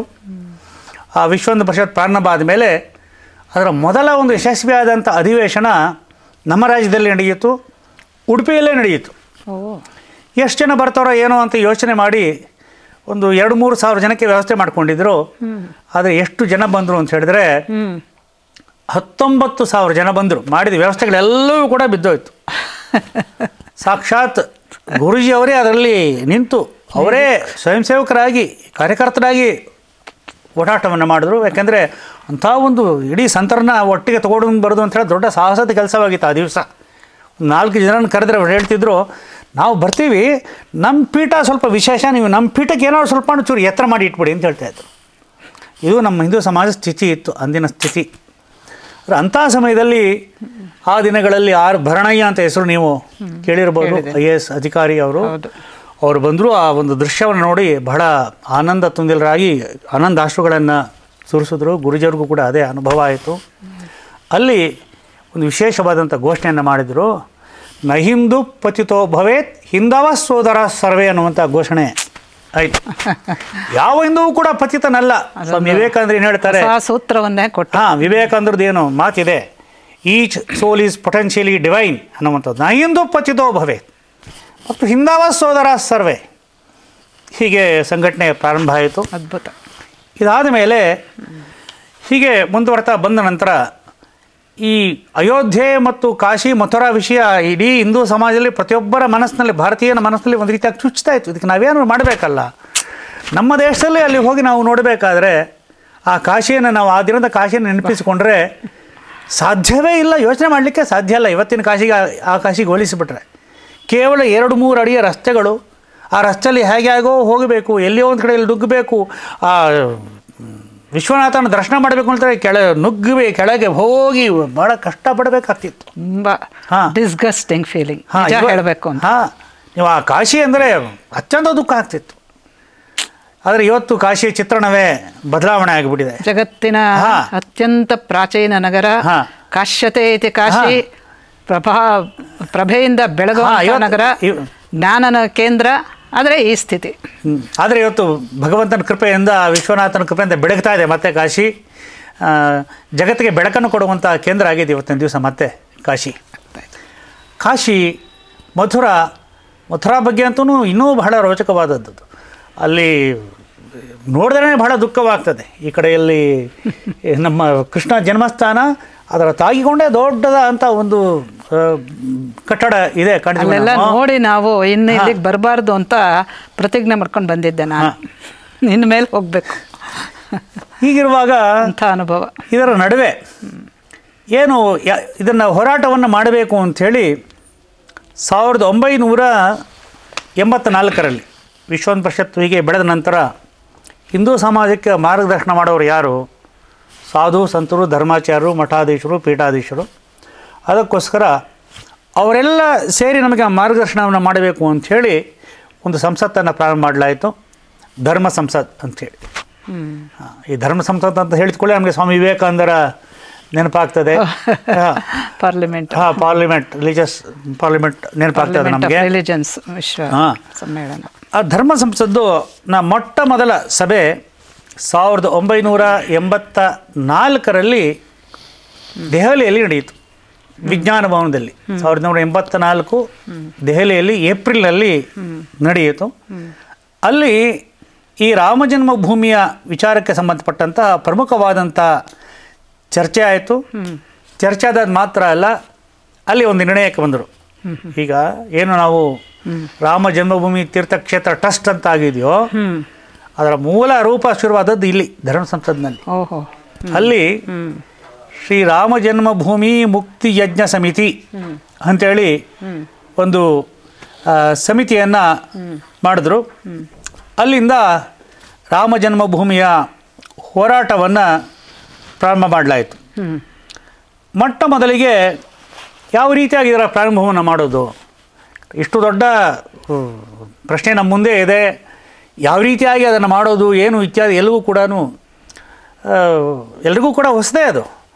ಅದಕ್ಕೋಸ್ಕರ ಮೊಟ್ಟ ಮೊದಲಿಗೆ ಏನು ಮಾಡಿದ್ರು, ಸೀತೆ ಹುಟ್ಟಿದ ಜಾಗದಿಂದ ಸೀತಾಮಡಿ ಅಂತ ಹೇಳ್ತಾರೆ, ಅಲ್ಲಿಂದ ಒಂದು ರಥಯಾತ್ರೆಯನ್ನು ಮಾಡೋದು, ರಾಮ ಜಾನಕಿ ರಥಯಾತ್ರೆ ಅಂಥೇಳಿ ಶುರು ಮಾಡ್ತು. ಪ್ರಾರಂಭವನ್ನು ಮಾಡಬೇಕಲ್ಲ. ಸರಿ, ರಥಯಾತ್ರೆ ಪ್ರಾರಂಭ ಆದಾಗ ಆ ರಥಯಾತ್ರೆಗೆ ಬಹಳ ಒಳ್ಳೆಯ ಒಂದು ಬೆಂಬಲ ಸಿಕ್ತು ಇಡೀ ಸಮಾಜದಿಂದ. ನಾವು ನಿರೀಕ್ಷೆ ಮಾಡಲಿಕ್ಕೆ ಸಾಧ್ಯವೇ ಇಲ್ಲ, ಆ ರೀತಿಯಾದಂಥ ಒಂದು ಬೆಂಬಲ ಸಿಗ್ತಾ ಹೋಯಿತು. ಎಲ್ಲ ಕಡೆಯಲ್ಲೂ ಕೂಡ ಜನ, ಎಲ್ಲ ಕಡೆಯಲ್ಲೂ ಕೂಡ ಬೆಂಬಲ, ಜೈ ಶ್ರೀರಾಮ್ ಹೇಳುವುದು, ಜನ ಬರುವುದು, ಸಭೆ ನಡೆಯುತ್ತಾ ಹೋಯಿತು. ಅಲ್ಲ, ನೀವು ಹೇಳ್ತಾ ಇರೋದು ಕೇಳಿದ್ರೆ ಜನರಲ್ಲಿ ಯಾವತ್ತೂ ಕೂಡ ಈ ರಾಮ ಪ್ರಜ್ಞೆ ಅನ್ನೋದು ಅಳಿಸಿ ಹೋಗೇ ಇರಲಿಲ್ಲ. ಅದು ನಿರಂತರವಾಗಿ ಇದ್ದೇ ಇತ್ತು ಸಾಮಾನ್ಯ ಜನರಲ್ಲಿ. ಚಿರಂತನ ಸ್ಫೂರ್ತಿ ರಾಮ ಅಂತ ಹೇಳಿದ್ರೆ ನಮ್ಮಲ್ಲಿ. ನೀವು ಆ ಭಜನೆ ಮಾಡ್ತಿದ್ದೆ ಅಂತ ಹೇಳಿದ್ನಲ್ಲ, ಏನೋ ತುಂಬ ಬಹಳ ದೊಡ್ಡ ವಿದ್ವಾಂಸರು ಅಂತ ಹೇಳಿ ಇಲ್ಲ, ಸರ್ವಸಾಮಾನ್ಯ ಜನ. ಇಡೀ ಉತ್ತರ ಪ್ರದೇಶದಲ್ಲಿ ನೀವು ಎಲ್ಲಿ ಹೋದರೂ ಕೂಡ ಪ್ರತಿಯೊಬ್ಬನ ಬಾಯಲ್ಲೂ ಕೂಡ ತುಳಸಿ ರಾಮಾಯಣದ ಯಾವುದಾದ್ರು ಒಂದು ಚೌಪಾಯಿ ಇರುತ್ತೆ. ಹೌದು.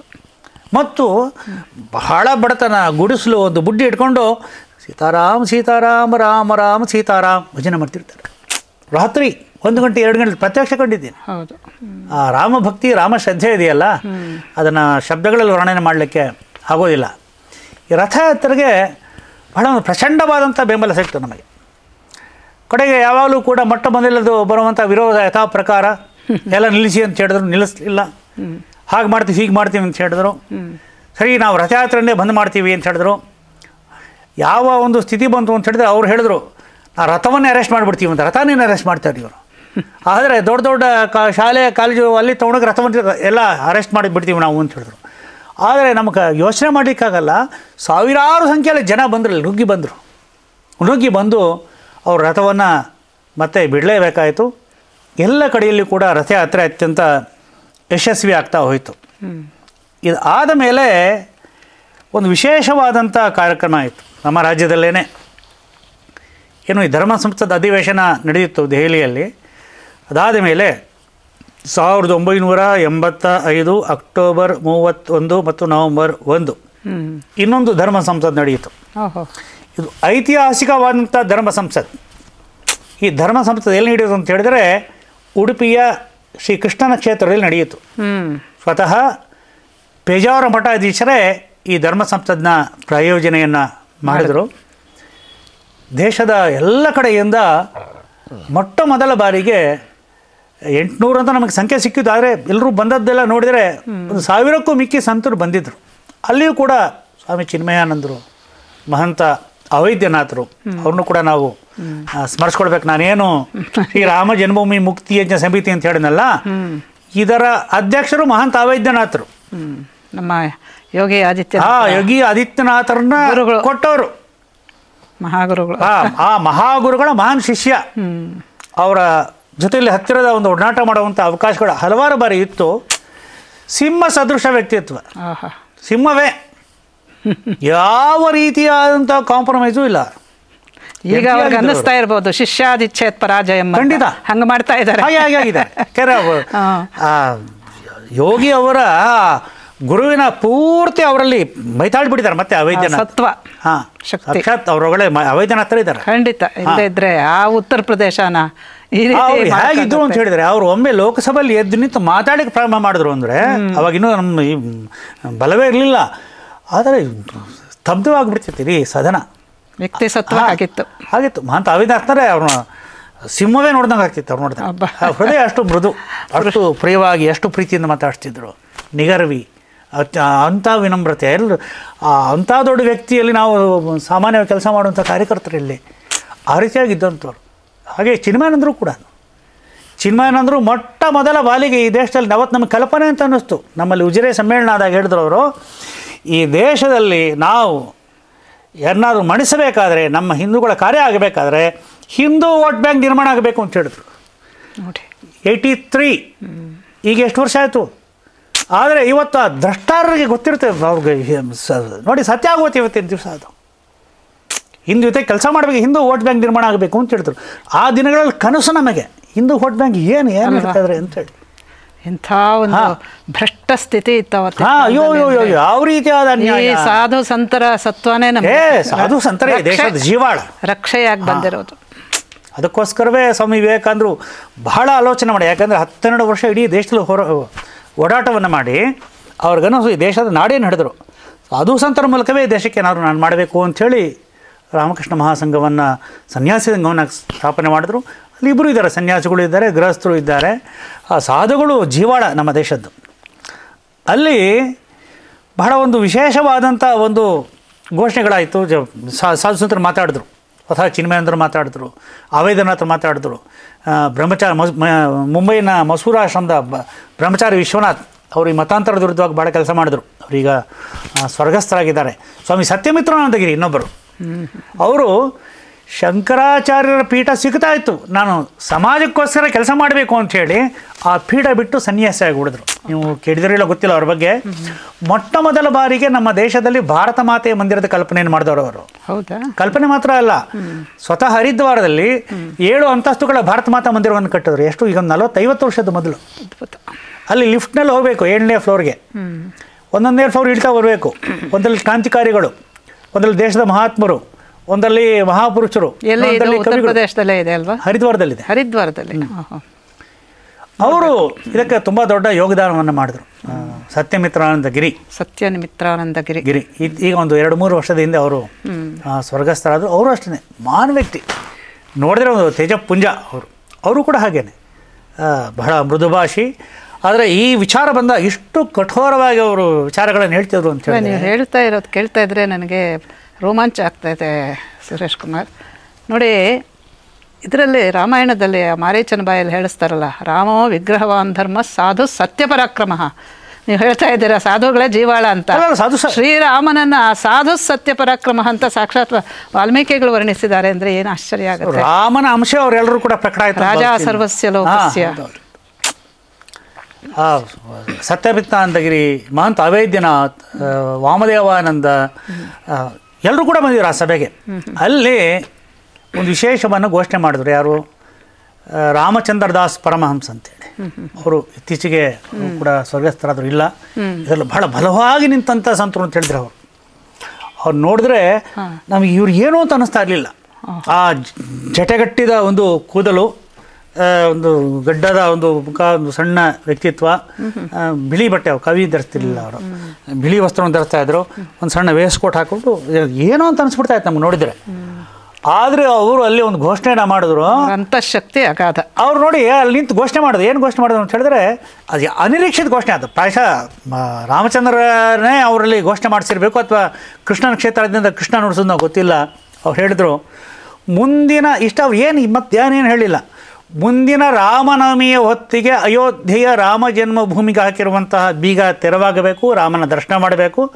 ಇದು ಆಗದೇ ಇದ್ದರೆ ನಾನು ಅಲ್ಲಿಯೇ ಆ ಒಂದು ಮಂದಿರದ ಮುಂದೆ ಅಗ್ನಿ ಪ್ರತಿಷ್ಠಾಪನೆಯನ್ನು ಮಾಡಿ ಅಗ್ನಿ ಪ್ರವೇಶ ಮಾಡ್ತೀನಿ ಅಂತ ಹೇಳಿ ಘೋಷಣೆ ಮಾಡೇ ಬಿಟ್ರು ಅವರು. ಇದರಲ್ಲಿ ನಮ್ಮಲ್ಲಿ ಚರ್ಚೆ ಆಯಿತೋ ಇಲ್ಲೋ ಇಲ್ಲ, ಘೋಷಣೆ ಮಾಡೇ ಬಿಟ್ರು. ಈ ರೀತಿಯಾಗಿ ಘೋಷಣೆ ಮಾಡಿದ್ರು. ಎಲ್ರಿಗೂ ಇದಾಗಿದೆ. ಯಾವಾಗ? 85 ಅಕ್ಟೋಬರ್ 31 ನವಂಬರ್ 1. ಇದಾದ ಮೇಲೆ ಸರಿ, ಹೋರಾಟ ಹೇಗೆ ಮಾಡೋದು, ಏನು ಮಾಡೋದು ಎಲ್ಲ ವಿಚಾರ ಬಂತು. ಅವರು ಘೋಷಣೆ ಮಾಡಿದ್ಮೇಲೆ ಇನ್ನೂ ಅನೇಕ ಸಂತರು ಹೇಳಿದ್ರು, ನಾವು ಕೂಡ ಅವ್ರ ಜೊತೆಲಿ ಸೇರ್ತೀವಿ, ನಾವು ಆತ್ಮಹತ್ಯೆ ಮಾಡ್ತೀವಿ ಅಂತೇಳಿ. ಆದರೆ ಇದು ಎಲ್ಲ ಹೇಗಾಗುತ್ತೆ ಏನಂತ ಹೇಳಿ ಅದಕ್ಕೆ ಶ್ರೀರಾಮ ಜನ್ಮಭೂಮಿ ಮುಕ್ತಿ ಯಜ್ಞ ಸಮಿತಿ ಮಹಂತ ಅವೇದ್ಯನಾಥ್ ಅಧ್ಯಕ್ಷರಲ್ಲ, ಇವರ ನೇತೃತ್ವದಲ್ಲಿ ಒಂದು ರೀತಿಯಾಗಿ ಒಂದು ಪರೀಕ್ಷೆ ಮಾಡಬೇಕಲ್ಲ. ಹೇಗೆ ಸ್ವಾತಂತ್ರ್ಯದ ಹೋರಾಟವನ್ನು ಮಾಡಬೇಕಾದ್ರೆ ಒಂದು ಹೋರಾಟದಿಂದ ಇನ್ನೊಂದು ಹೋರಾಟಕ್ಕೆ ಒಂದು ಸಮಯ ಬೇಕು. ಯಾಕೆಂದರೆ ಇಡೀ ಸಮಾಜವನ್ನು ನಾವು ಎಬ್ಬಿಸಬೇಕಾದ್ರೆ ಒಂದು ಕಾವು ಬರಬೇಕಲ್ಲ. ಇದಕ್ಕೆ ಮೊದಲನೇದು ರಾಮಜಾನಕಿ ರಥಯಾತ್ರೆ ಆಯಿತು. ಇದಾದ ಮೇಲೆ ಅವರು ಘೋಷಣೆ ಮಾಡಿದ್ರು, ಏನು, ಡಿಸೆಂಬರ್ ತಿಂಗಳ ಕೊನೆಯ ವಾರದಲ್ಲಿ ಎಲ್ಲ ಜಿಲ್ಲಾ ಕೇಂದ್ರಗಳಲ್ಲಿ 1 ವಾರಗಳ ಸರಣಿ ಧರಣಿ ಉಪವಾಸ ಸತ್ಯಾಗ್ರಹ, ಬೆಳಗ್ಗೆಯಿಂದ ಸಂಜೆಯವರೆಗೆ ಜಿಲ್ಲಾಧಿಕಾರಿಗಳ ಕಾರ್ಯಾಲಯದ ಮುಂದೆ ಅಂಥೇಳಿ. ಆ ಸಮಯದಲ್ಲಿ ನಾನು ಮಡಿಕೇರಿಯಲ್ಲಿದ್ದೆ. ನಾನು ಕೂಡ 1 ವಾರ ಪೂರ್ತಿ ಆ ಕಾರ್ಯಕ್ರಮದಲ್ಲಿ ಭಾಗವಹಿಸಿದೆ. 85 ಡಿಸೆಂಬರ್ ಕೊನೆಯಲ್ಲಿ. ಸರಿ, ಇದಕ್ಕೆ ಕೂಡ ದೇಶದ ಎಲ್ಲ ಜಿಲ್ಲಾ ಕೇಂದ್ರಗಳಲ್ಲಿ 1 ವಾರಗಳ ಸರಣಿ ಧರಣಿ ಉಪವಾಸ ಸತ್ಯಾಗ್ರಹ ಶುರುವಾಯಿತು. ನಡೀತು, ಭಾಳ ಚೆನ್ನಾಗಿ ನಡೀತು. ಬೆಳಗ್ಗೆಯಿಂದ ಸಂಜೆವರೆಗೂ ಅವಾಗ ಏನು ಯಾರ್ಯಾರಿದ್ರು ಅಲ್ಲಿ ಯಾರ್ಯಾರಿದ್ದಾರೋ ಅವರೇ ಭಾಷಣಕಾರರು, ಅವರೇ ಮಾತಾಡಿದ್ರು. ಅನೇಕರ ಸಂತರನ್ನ ಕರೆದ್ವಿ, ಸಾಮಾಜಿಕ ಮುಖ್ಯಸ್ಥರನ್ನ ಕರೆದ್ವಿ, ವಿದ್ವಾಂಸನ ಕರೆದ್ವಿ. ಇನ್ನೊಬ್ಬೊಬ್ಬರು ಮಾತಾಡಬೇಕು, ಬೆಳಗ್ಗೆ ಮಾತಾಡಿದ್ರು, ಮಧ್ಯಾಹ್ನ ಮಾತಾಡಿದ್ರು. ಹೀಗೆ ಯಶಸ್ವಿ ಆಗ್ತಾ ಹೋಯಿತು. ಈಗ ಯಶಸ್ವಿ ಆಗ್ತಾ ಹೋದಾಗೆ 86 ಬಂದೇ ಬಿಡ್ತು. ಈಗ ರಾಮನವಮಿ ಬರಲಿಕ್ಕೆ ಎಷ್ಟು 3-4 ತಿಂಗಳು, ಚೈತ್ರ ಮಾಸ ಬರಲಿಕ್ಕೆ. ಆ ಸಮಯದಲ್ಲಿ ನೋಡಿ, ಫೈಜಾಬಾದ್ ಜಿಲ್ಲಾ ನ್ಯಾಯಾಲಯದಲ್ಲಿ ಮತ್ತೊಂದು ವಿಶೇಷವಾದಂಥ ಒಂದು ಘಟನೆ ಆಗುತ್ತೆ. ಅಲ್ಲಿ ಒಬ್ಬರು ವಕೀಲ ಉಮೇಶ್ ಪಾಂಡೆ ಅಂಥೇಳಿ ಅವರು ಆ ರಾಮ ಜನ್ಮಭೂಮಿಯ ಒಂದು ಆ ನಿರ್ಬಂಧಿತ ದರ್ಶನ ಏನಿತ್ತು ಅದರ ಬಗ್ಗೆ ಮತ್ತು ಮುಕ್ತವಾಗಿ ಪೂಜೆಗೆ ಅವಕಾಶ ಕೊಡಬೇಕು ಅಂತ ಒಂದು ಕೇಳಿಕೊಂಡಾಗ ಮೊದಲ ಬಾರಿಗೆ ಅದು ಮುನ್ಸಿಫರಿಂದ ತಿರಸ್ಕಾರ ಆಯಿತು. ಆದರೆ ಆಮೇಲೆ ಅಲ್ಲಿಗೆ ಫೈಜಾಬಾದ್ ಜಿಲ್ಲಾ ನ್ಯಾಯಾಲಯದಲ್ಲಿ ಇದ್ದಕ್ಕಿದ್ದಾಗೇ ಆ ಅರ್ಜಿಯ ವಿಚಾರಣೆ ಆಗ್ತದೆ. ಅರ್ಜಿ ಸಲ್ಲಿಸಿದವರು ಒಬ್ಬರು ಪಾಂಡೆ, ವಿಚಾರಣೆ ಮಾಡಿದ ನ್ಯಾಯಾಧೀಶರು ಒಬ್ಬರು ಪಾಂಡೆ ಅವರು ಅರ್ಜಿಯನ್ನು ನೋಡ್ತಾರೆ. ಅರ್ಜಿ ಇತ್ಯಾದಿ ಎಲ್ಲವನ್ನು ನೋಡಿ ಅವರು ಇದ್ದಕ್ಕಿದ್ದಾಗೇನೆ ಅವರು ಅರ್ಜಿ ಸಲ್ಲಿಸಿದ್ರು. ಒಂದು ತಾಸಿನಲ್ಲಿ ತೀರ್ಪು ಬಂದ ಎಲ್ಲ ಆಗೋಯ್ತು. ಹಾಗೆ ಆಯಿತು, ಬೀಗ ಮುದ್ರೆ ತೆರಲಿಕ್ಕೆ ಆದೇಶ ಅಂತ ಹೇಳಿದ್ರು. ಇದನ್ನು ನಾವು ತಾಲಾಕೋಲು ಆಂದೋಲನ ತಗೊಂಡಿದ್ದು 1985 ಡಿಸೆಂಬರ್ಲ ಸತ್ಯಾಗ್ರಹ ಹಂತಗಳಪ್ಪ. ಸೊ ತಾಲಾಕೋಲ ಆಯಿತು ಮೊಟ್ಟ ಮೊದಲನೇದಾಗಿ. ಇವತ್ತಿನ ಭವ್ಯ ದೃಶ್ಯವನ್ನು ನಾವು ನೋಡ್ತಾ ಇದ್ದೀವಿ. ಅದು ಅದರಿಂದ ಯಾವ ರೀತಿಯಾದಂಥ ಒಂದು ಇತಿಹಾಸ ಕಥನ ಇದೆ ಅನ್ನೋದನ್ನು ನಾವು ಮನಗಾಣಬೇಕು. ಸೊ ಸಾಯಂಕಾಲ ಬೀಗ ಮುದ್ರೆ ತೆರೆದುಬಿಟ್ರು. ಆ ದಿವಸ ಯಾವ ಸಿದ್ಧತೆ ಎಲ್ಲ ಏನಿಲ್ಲ, ಒಂದು ಸುದ್ದಿ ಬಂತು. ಈಗಿನಾಗೆ ಮೀಡಿಯಾ ಇಷ್ಟು ಪ್ರಬಲವಾಗಿ ನಿಲ್ಲಿಲ್ಲ. ಎಲ್ಲೋ ಫೋನು ಯಾರೋ ಹೇಳಿದ್ರು, ನ್ಯೂಸ್ನಲ್ಲಿ ಬಂತು, ಎಲ್ಲ ಆಯಿತು. ಎಲ್ಲ ಕಡೆಯಲ್ಲೂ ಇಡೀ ದೇಶದಲ್ಲಿ ಉತ್ಸವ ಮಾಡಿದ್ರು ಜನ. ಎಲ್ಲ ಕಡೆ ಸಿಹಿ ಹಂಚಿದ್ರು, ದೀಪ ಹಚ್ಚಿದ್ರು, ಪೂಜೆ ಮಾಡಿದ್ರು, ಅವರ ತೋಚಿದಂಗೆ ಆಚರಣೆ ಮಾಡಿದ್ರು. ಆ ದಿವಸ ಮರುದಿವಸ ಇಡೀ ಒಂದು ವಾರ ಆಚರಣೆ ಮಾಡಿದ್ರು. ಅಂತೂ ಬೀಗ ಮುದ್ರೆ ತೆರವಾಯಿತು. ನಮಗಿನ್ನೇನಿಲ್ಲ, ರಾಮನ ಮುಕ್ತವಾದ ದರ್ಶನವನ್ನು ಮಾಡ್ಬೋದು ಅಂಥೇಳಿ ಸ್ವಾತಂತ್ರ್ಯೋತ್ತರ ಈ ಒಂದು ಆಂದೋಲನದಲ್ಲಿ ನಮಗೆ ಸಿಕ್ಕಂತಹ ಮೊಟ್ಟ ಮೊದಲ ವಿಜಯ 1986 ಫೆಬ್ರವರಿ 1ನೇ ತಾರೀಕಿನ ದಿವಸ. ಜನರದು ಎಂಥ ಪ್ರೀತಿ, ಎಂಥ ಶ್ರದ್ಧೆ, ಎಂಥ ಭಕ್ತಿ, ಅದೇನು ಶಕ್ತಿ, ಆಶ್ಚರ್ಯ ಆಗುತ್ತೆ ನೋಡಿ. ಬೀಗ ತೆಗೆದ ತಕ್ಷಣ ಏನು ಎಲ್ಲ ಕಡೆಯಲ್ಲೂ ಸಂತೋಷದ ವಾತಾವರಣ. ಇದೇನೇ ನಮ್ಮ ಕಳಂಕದ ಒಂದು ಏನು ಈ ದೂರ ಆಗಲಿಕ್ಕೆ ಪ್ರಾರಂಭದ ದಿನ, ಬಿಜಾಂಕುರದ ದಿವಸ ಅಂತ ನಾವು ಇದನ್ನು ಹೇಳ್ಬೋದು. ಆಗ ಯಾರ್ಯಾರು ಈ ಒಂದು ಕಳಂಕಕ್ಕೆ ಕಾರಣರಾಗಿದ್ರೋ, ಕಳಂಕಿತರು ಇದ್ರೋ, ನಾವಲ್ಲ ಅಂತ ಹೇಳೋರು, ಅವರು ಇದನ್ನು ನಮಗೆ ಕಳಂಕ ಆಯಿತು ಅಂತ ಹೇಳಿದ್ರು. ಆಗ ಒಂದು ಹುಟ್ಕೊಳ್ತು, AIBMS, all India Babri Masjid action committee ಅಂತೇಳಿ, ಅಖಿಲ ಭಾರತೀಯ ಬಾಬ್ರಿ ಮಸ್ಜಿದ್ ಕ್ರಿಯಾ ಸಮಿತಿ ಅಂಥೇಳಿ ಆಗ ಒಂದು ಪ್ರಾರಂಭವಾಯಿತು. ಇದಾದ ಮೇಲೆ ಅವರು ನಾವು ಮುಂದಿನ ವರ್ಷ ನೋಡಿ ಯಾವ ರೀತಿಯಾದಂಥ ಒಂದು ದಾರ್ಷ್ಟ್ಯ ಅಂತ ಹೇಳಿದ್ರೆ, ನಾವು ಗಣರಾಜ್ಯೋತ್ಸವಕ್ಕೆ ಬಹಿಷ್ಕಾರ ಆಗ್ತೀವಿ ಅಂತ ಹೇಳಿದ್ರು. ಗಣರಾಜ್ಯೋತ್ಸವಕ್ಕೂ ಇದಕ್ಕೇನು ಸಂಬಂಧ ಇದೆ? ಗಣರಾಜ್ಯೋತ್ಸವಕ್ಕೆ ಬಹಿಷ್ಕಾರ ಆಗ್ತೀವಿ ಅಂತ ಹೇಳಿದ್ರು. ಕೊನೆಗೆ ಅದನ್ನು ಅವರು ಹಿಂದಕ್ಕೆ ತೆಗೆದುಕೊಳ್ಬೇಕಾಯಿತು. ಇದಾದ ಮೇಲೆ ಜಸ್ಟಿಸ್ ದೇವಕಿ ನಂದನ್ ಅಗರ್ವಾಲ್, ನಿವೃತ್ತ ನ್ಯಾಯಾಧೀಶರು, ಅವರು ಇದಕ್ಕೆ ಎಲ್ಲ ಏನೇನು ಒಂದು ಮೊಕದ್ದಮೆಗಳಿತ್ತು ಅವೆಲ್ಲವನ್ನು ಕೂಡ ಅವರು ಹೈಕೋರ್ಟ್ಗೆ ಎಲ್ಲ ಮೊಕದ್ದಮೆಗಳನ್ನು ಅವರು ವರ್ಗಾವಣೆಯನ್ನು ಮಾಡಿದ್ರು. ಇಲ್ಲಿಗೆ 86, 87 ಆಯಿತು. ಸರಿ, ಇದನ್ನು ಹಾಗೆ ಮುಂದಕ್ಕೆ ಹೇಗೆ ತೊಗೊಂಡೋಗಬೇಕು ಈ ರೀತಿ ಯೋಚನೆಯನ್ನು ಮಾಡ್ತಾ ಬಂತು. ನಡುವೆ ಧರ್ಮ ಸಂಸದ್ದಾಯಿತು, ಕೇಂದ್ರೀಯ ಮಾರ್ಗದರ್ಶಕ ಮಂಡಳಿಯ ಸಭೆ ಆಯಿತು. ಇದೆಲ್ಲ ಆಗ್ತಿದ್ದಾಗೇ 89ರಲ್ಲಿ ಮಹಾಕುಂಭಮೇಳ ಬಂತು ಪ್ರಯಾಗದಲ್ಲಿ. ಆ ಕುಂಭಮೇಳವು ಕೂಡ ಮೊದಲನೇದು ಕುಂಭಮೇಳವೇ ಅತ್ಯದ್ಭುತವಾದದ್ದು. ಪ್ರಾಯಶಃ ಇಡೀ ಜಗತ್ತಿನಲ್ಲೇ biggest fair in the world Kumbh Mela. ಕೋಟಿ ಜನ, ಕೋಟಿ ಜನ, ಯಾವುದೇ ಪ್ರಚಾರ ಇಲ್ಲದೆ, ಅನ್ಇನ್ವೈಟೆಡ್, ಎಲ್ಲ ತಂಪಾಡಕ್ಕೆ ತಾವು ಬರೋದು. ವಿದೇಶಿ ಕೇಳಿದಂತ ಎಷ್ಟು ಪ್ರಚಾರ ಮಾಡ್ತೀರಿ ನೀವು ಇದಕ್ಕೆ ಅಂತ. ಅದಕ್ಕೆ ಅವರು ತೋರಿಸಿದ ಪಂಚಾಂಗದಲ್ಲಿ, ನೋಡಪ್ಪ ಇಲ್ಲಿ ಕುಂಭಮೇಳ ಅಂತ ಬರ್ತಿತ್ತು, ಇಷ್ಟೇನಾ ಅಂತ. ಮತ್ತು ಅದೇನು ಭಗವಂತನ ಲೀಲೆಯೋ ನಮ್ಮ ಈ ಭಾರತ ಭೂಮಿಯಲ್ಲಿ. ಕುಂಭಮೇಳಕ್ಕೆ ಯಾರೇ ಸರ್ಕಾರ ಇರಲಿ, ಯಾರೇ ಇರಲಿ, ಬೇಕಾದ ಎಲ್ಲ ವ್ಯವಸ್ಥೆಯನ್ನು ಮಾಡ್ತಾರೆ. ಆ ಸಮಯದಲ್ಲಿ ಸುಮಾರು 10-12 ದಿವಸ ಇದ್ದೆ ನಾನಲ್ಲಿ ಆ ಕುಂಭಮೇಳದಲ್ಲಿ. ಅದೇ ಸಮಯದಲ್ಲೇ ಅಲ್ಲಿ ಮತ್ತೊಂದು ಧರ್ಮ ಸಂಸದ್ದಾಯಿತು. ಈ ಧರ್ಮ ಸಂಸತ್ತು ಭಾಳ ವಿಶೇಷವಾದಂಥ ಧರ್ಮ ಸಂಸತ್ತು. ಇಲ್ಲಿ ರಾಮ ಜನ್ಮಭೂಮಿಯಲ್ಲಿ ಮಂದಿರ ಕಟ್ಟಲಿಕ್ಕೆ ಬೇಕಾದಂಥ ರೂಪುರೇಷೆಗಳ ಬಗ್ಗೆ 3 ದಿನಗಳ ಕಾಲ ಅಖಂಡವಾಗಿ ಚರ್ಚೆ ಆಯಿತು. ಅದೇ ಮಾತು. ಮತ್ತಾರು ಬಂದವರು ಯಥಾ ಪ್ರಕಾರ ಸಂತರು, ಪೇಜಾರು ಸ್ವಾಮಿಗಳು ಬಂದರು, ಕಂಚಿ ಸ್ವಾಮಿಗಳು ಬಂದರು, ಎಲ್ಲರೂ ಕೂಡ ಎಲ್ಲ ಇದರ ಮೇಲೆ ಚರ್ಚೆ ನಡೀತಾ ಹೋಯಿತು. ಅಲ್ಲಿ ಒಂದು ವಿಶೇಷವಾದಂಥ ಒಂದು ಪ್ರಸಂಗ ನಡೀತಾ ಆ ದಿವಸ, ಆ ಸಮಯದಲ್ಲಿ, ಆ ದಿನಗಳಲ್ಲಿ. ಎಲ್ಲ ಕಡೆ ಸಂತರೇ ಜಾಸ್ತಿ ಕುಂಭಮೇಳಕ್ಕೆ ಬರೋರು. ಅಲ್ಲಿ ನಾವು ವಿಶ್ವ ಪರಿಷತ್ತಿನಿಂದ, ಅಂದರೆ ಎಲ್ಲ ಸಂತರಿಂದ ಸಂತ ಸಮಾವೇಶವನ್ನು ಮಾಡ್ತು. ಸಂತ ಸಮಾವೇಶ, ಸಂತ ಸಮ್ಮೇಳನ ಎಷ್ಟು ಜನ ಬರ್ಬೋದು ನಮ್ಮ ಕಲ್ಪನೆಯಲ್ಲಿ ಹೇಳಿ? ಬರೀ ಸಂತರನ್ನೇ ಕರೆದ್ರೆ ಎಷ್ಟು ಜನ ಬರ್ಬೋದು? 2,000 3,000 ಅನ್ಕೋತೀವಿ. 25,000 ಸಂತರು ಬಂದರು ಅಲ್ಲಿ. ಆ 25,000 ಸಂತರು ಬರೋದಕ್ಕೊಂದು ಆಕರ್ಷಣೆ ಇತ್ತು. ಕುಂಭಮೇಳ ಎಲ್ಲವೂ ಇತ್ತು. ತಮ್ಮ ಜೀವಮಾನದಲ್ಲಿಯೇ ಎಲ್ಲಿಯೂ ಕೂಡ ಹೊರಗೆ ಬರದೇ ಇರುವಂತಹ ಹೌದಾ ಒಬ್ಬರು ಸಂತರು, ದೇವರಾಹ ಬಾಬಾ ಅಂತೇಳಿ. ಇವತ್ತು ಸಿಗ್ಬೋದು ಅವ್ರ ಬಗ್ಗೆ ಅಲ್ಲಿ ನೋಡಿದ್ರೆ. ಅವರು ಅಲ್ಲೇ ಹತ್ತಿರದಲ್ಲಿ ಮರದ ಮೇಲೆ ಇರ್ತಾಯಿದ್ರು. ಮರದ ಮೇಲೆ ಒಂದು ಮರದ ತೊಟ್ಟಿಲನ್ನ ಇರೋರು, ಅಲ್ಲೇ ವಾಸ ಅವ್ರದ್ದು. ಯಾರು ಬಂದರೂ ಕೂಡ ಕಾಲನ್ನು ಕೆಳಗೆ ಬಿಟ್ಟು ಕಾಲಿಂದಲೇ ಹಿಂಗೆ ಆಶೀರ್ವಾದ ಮಾಡೋರು. ಹಾಂ, ಅವ್ರು ಯಾರನ್ನೂ ಬಿಡ್ತಿಲ್ಲ. ಅವನೇನೋ ಅಧರ್ಮಿ ಆಗಿದ್ರೆ ಅವನನ್ನು ಚೆನ್ನಾಗಿ ಜಾಡಿಸಿ ಕಳಿಸ್ತಾಯಿದ್ರು. ಹಿಂಗೆ ಮಾಡ್ತಾಯಿದ್ದೆ ಹೀಗೆ ಅಂತೇಳಿ. ಅವ್ರ ಹತ್ರ ಎಲ್ಲ ರಾಜಕಾರಣಿಗಳು ಎಲ್ಲರೂ ಹೋಗ್ತಿದ್ರು, ಅವರು ಅಲ್ಲೇ ಇರ್ತಿದ್ರು. ಅವರು ದೇವರಾಹ ಬಾಬಾ ಅವ್ರ ಹೆಸರು. ಅವ್ರು ಹೇಳಿದ್ರು ನಾನು ಅದಕ್ಕೆ ಬರ್ತೀನಿ ಅಂತೇಳಿ. ತಮ್ಮ ಜೀವಮಾನದಲ್ಲಿ ಎಲ್ಲೂ ಬರದೇ ಇದ್ದವ್ರು. ಮತ್ತು ಅವ್ರ ಬಗ್ಗೆ ಅವ್ರಿಗೆ ಎಷ್ಟು ವಯಸ್ಸು ಅಂದರೆ ದಂತಕತೆ. ಒಬ್ಬನು 300 ವರ್ಷ ಅಂತಾರೆ, 250 ವರ್ಷ ಅಂತಾರೆ. ನಾವು ನಮ್ಮ ತಾತ ನೋಡಿದ ಆವಾಗಲಿಂದಿದ್ದಾರೆ ಅಂತಾರೆ. ಸಣ್ಣ ಶರೀರ, ಅವ್ರನ್ನ ಹೊತ್ಕೊಂಡ್ಬರ್ಬೇಕಾಯ್ತು, ನಡೀಲಿಕ್ಕಾಗ್ತಿರಲಿಲ್ಲ ಅವ್ರಿಗೆ. ಅವರು ಪ್ರಾಯಶಃ ಬಂದದ್ದು ಅದೇ ಮೊದಲು, ಅದೇ ಕೊನೆ. ಅವರು ಬರುವಾಗ ಏನಾಯಿತು ನಮಗೆ ಯೋಚನೆ ಮಾಡಲಿಕ್ಕಾಗಲ್ಲ. ಸಂತರು ನುಗ್ಗಿದ್ರು. ಸಂತರನ್ನ ಮಾಡಲಿಕ್ಕೆ ಲಾಠಿ ಚಾರ್ಜ್ ರೀತಿ ಮಾಡಬೇಕಾಯ್ತು ಪೊಲೀಸರು. ಆ ರೀತಿಯಾಗಿ ಇದ್ಬಿಟ್ರು ಸಂತರು. ಅವರನ್ನು ಅವ್ರು ನೋಡ್ಬೇಕಂತ ಹೇಳಿ, ಆ ಹತ್ತಿರ ನೋಡ್ಬೇಕು ಅಂತ ಹೇಳಿ. ನಮಗೆ ಒಂದು ಒಳ್ಳೆಯ ಸೌಭಾಗ್ಯ ಅಂದರೆ ಆ ವೇದಿಕೆಯ ಒಂದು ಪ್ರಬಂಧಕರ ವ್ಯವಸ್ಥೆಯಲ್ಲಿದ್ದೆ ನಾನು. ಅಲ್ಲಿ ಹತ್ತಿರದಿಂದ ನೋಡುವಂಥ ಅವಕಾಶ ಸಿಕ್ತು ನನಗೆ. ನಿಮ್ಮ ಪುಣ್ಯ. ಅವ್ರು ನೋಡಿ ಅಲ್ಲಿ ಹೇಳಿದ್ರು, ರಾಮ ಮಂದಿರದ ಕೆಲಸದಲ್ಲಿ ಜಗತ್ತಿನ ಯಾವ ಶಕ್ತಿಯೂ ಅಡ್ಡ ಮಾಡ್ಲಿಕ್ಕೆ ಸಾಧ್ಯ ಇಲ್ಲ ಅಂತ ಹೇಳಿದ್ರು. ಎಷ್ಟು ಸತ್ಯವಾದ ಮಾತು ಇವತ್ತಿನ ದಿವಸ ಅಲ್ವಾ. ಅಂತ ಸಂತರು ಅವ್ರು ಹೇಳಿದ್ರು, ಯಾವ ಇದೇ ಶಬ್ದವನ್ನು ಹೇಳಿದರು, ಇಸ್ ದುನಿಯಾ ಕಾ ಕಿಸಿ ಬಿ ಶಕ್ತಿ ರಾಮ ಮಂದಿರ ನಿರ್ಮಾಣ ಕಾ ರೋಕ್ ನಹೀ ಕರ್ ಸಕ್ತಾ ಹೈ ಅಂತ ಹೇಳಿದ್ರು. ನಾ ಕಿವಿಲಿ ಗುನುಗುತ್ತಾ ಅವರ ಮಾತುಗಳು. ಇವತ್ತು ನಿಜ ಆಗ್ತಾ ಇದೆ ನೋಡಿ. ಅಂತ ಯಾವ ರೀತಿಯಾದ ಮಹಾತ್ಮರ ಒಂದು ಶಕ್ತಿ ಇದರ ಹಿಂದೆ ಇದೆ ಅಂತ ಹೇಳಿ ಅವರು ಮಾತಾಡಿ ಹೊರಟ್ಬಿಟ್ರು. ಅದಾದಮೇಲೆ ಅಲ್ಲಿ ಘೋಷಣೆ ಮಾಡಿದ್ರು. ಅಲ್ಲಿ ಎಲ್ಲ ರೂಪರೇಷೆ ಆಯಿತು. ಮಂದಿರವನ್ನು ಹೇಗೆ ಕಟ್ಟಬೇಕು, ಯಾವ ರೀತಿಯಾಗಿ ಆಗಬೇಕು, ಎಲ್ಲ ರೂಪರೇಷೆ ಶುರುವಾಯಿತು. ಎಲ್ಲ ಕಡೆಯಲ್ಲಿ ವಿರೋಧವಾದಂಥ ಸರ್ಕಾರ ಗೊತ್ತಿದೆ ನಮಗೆ.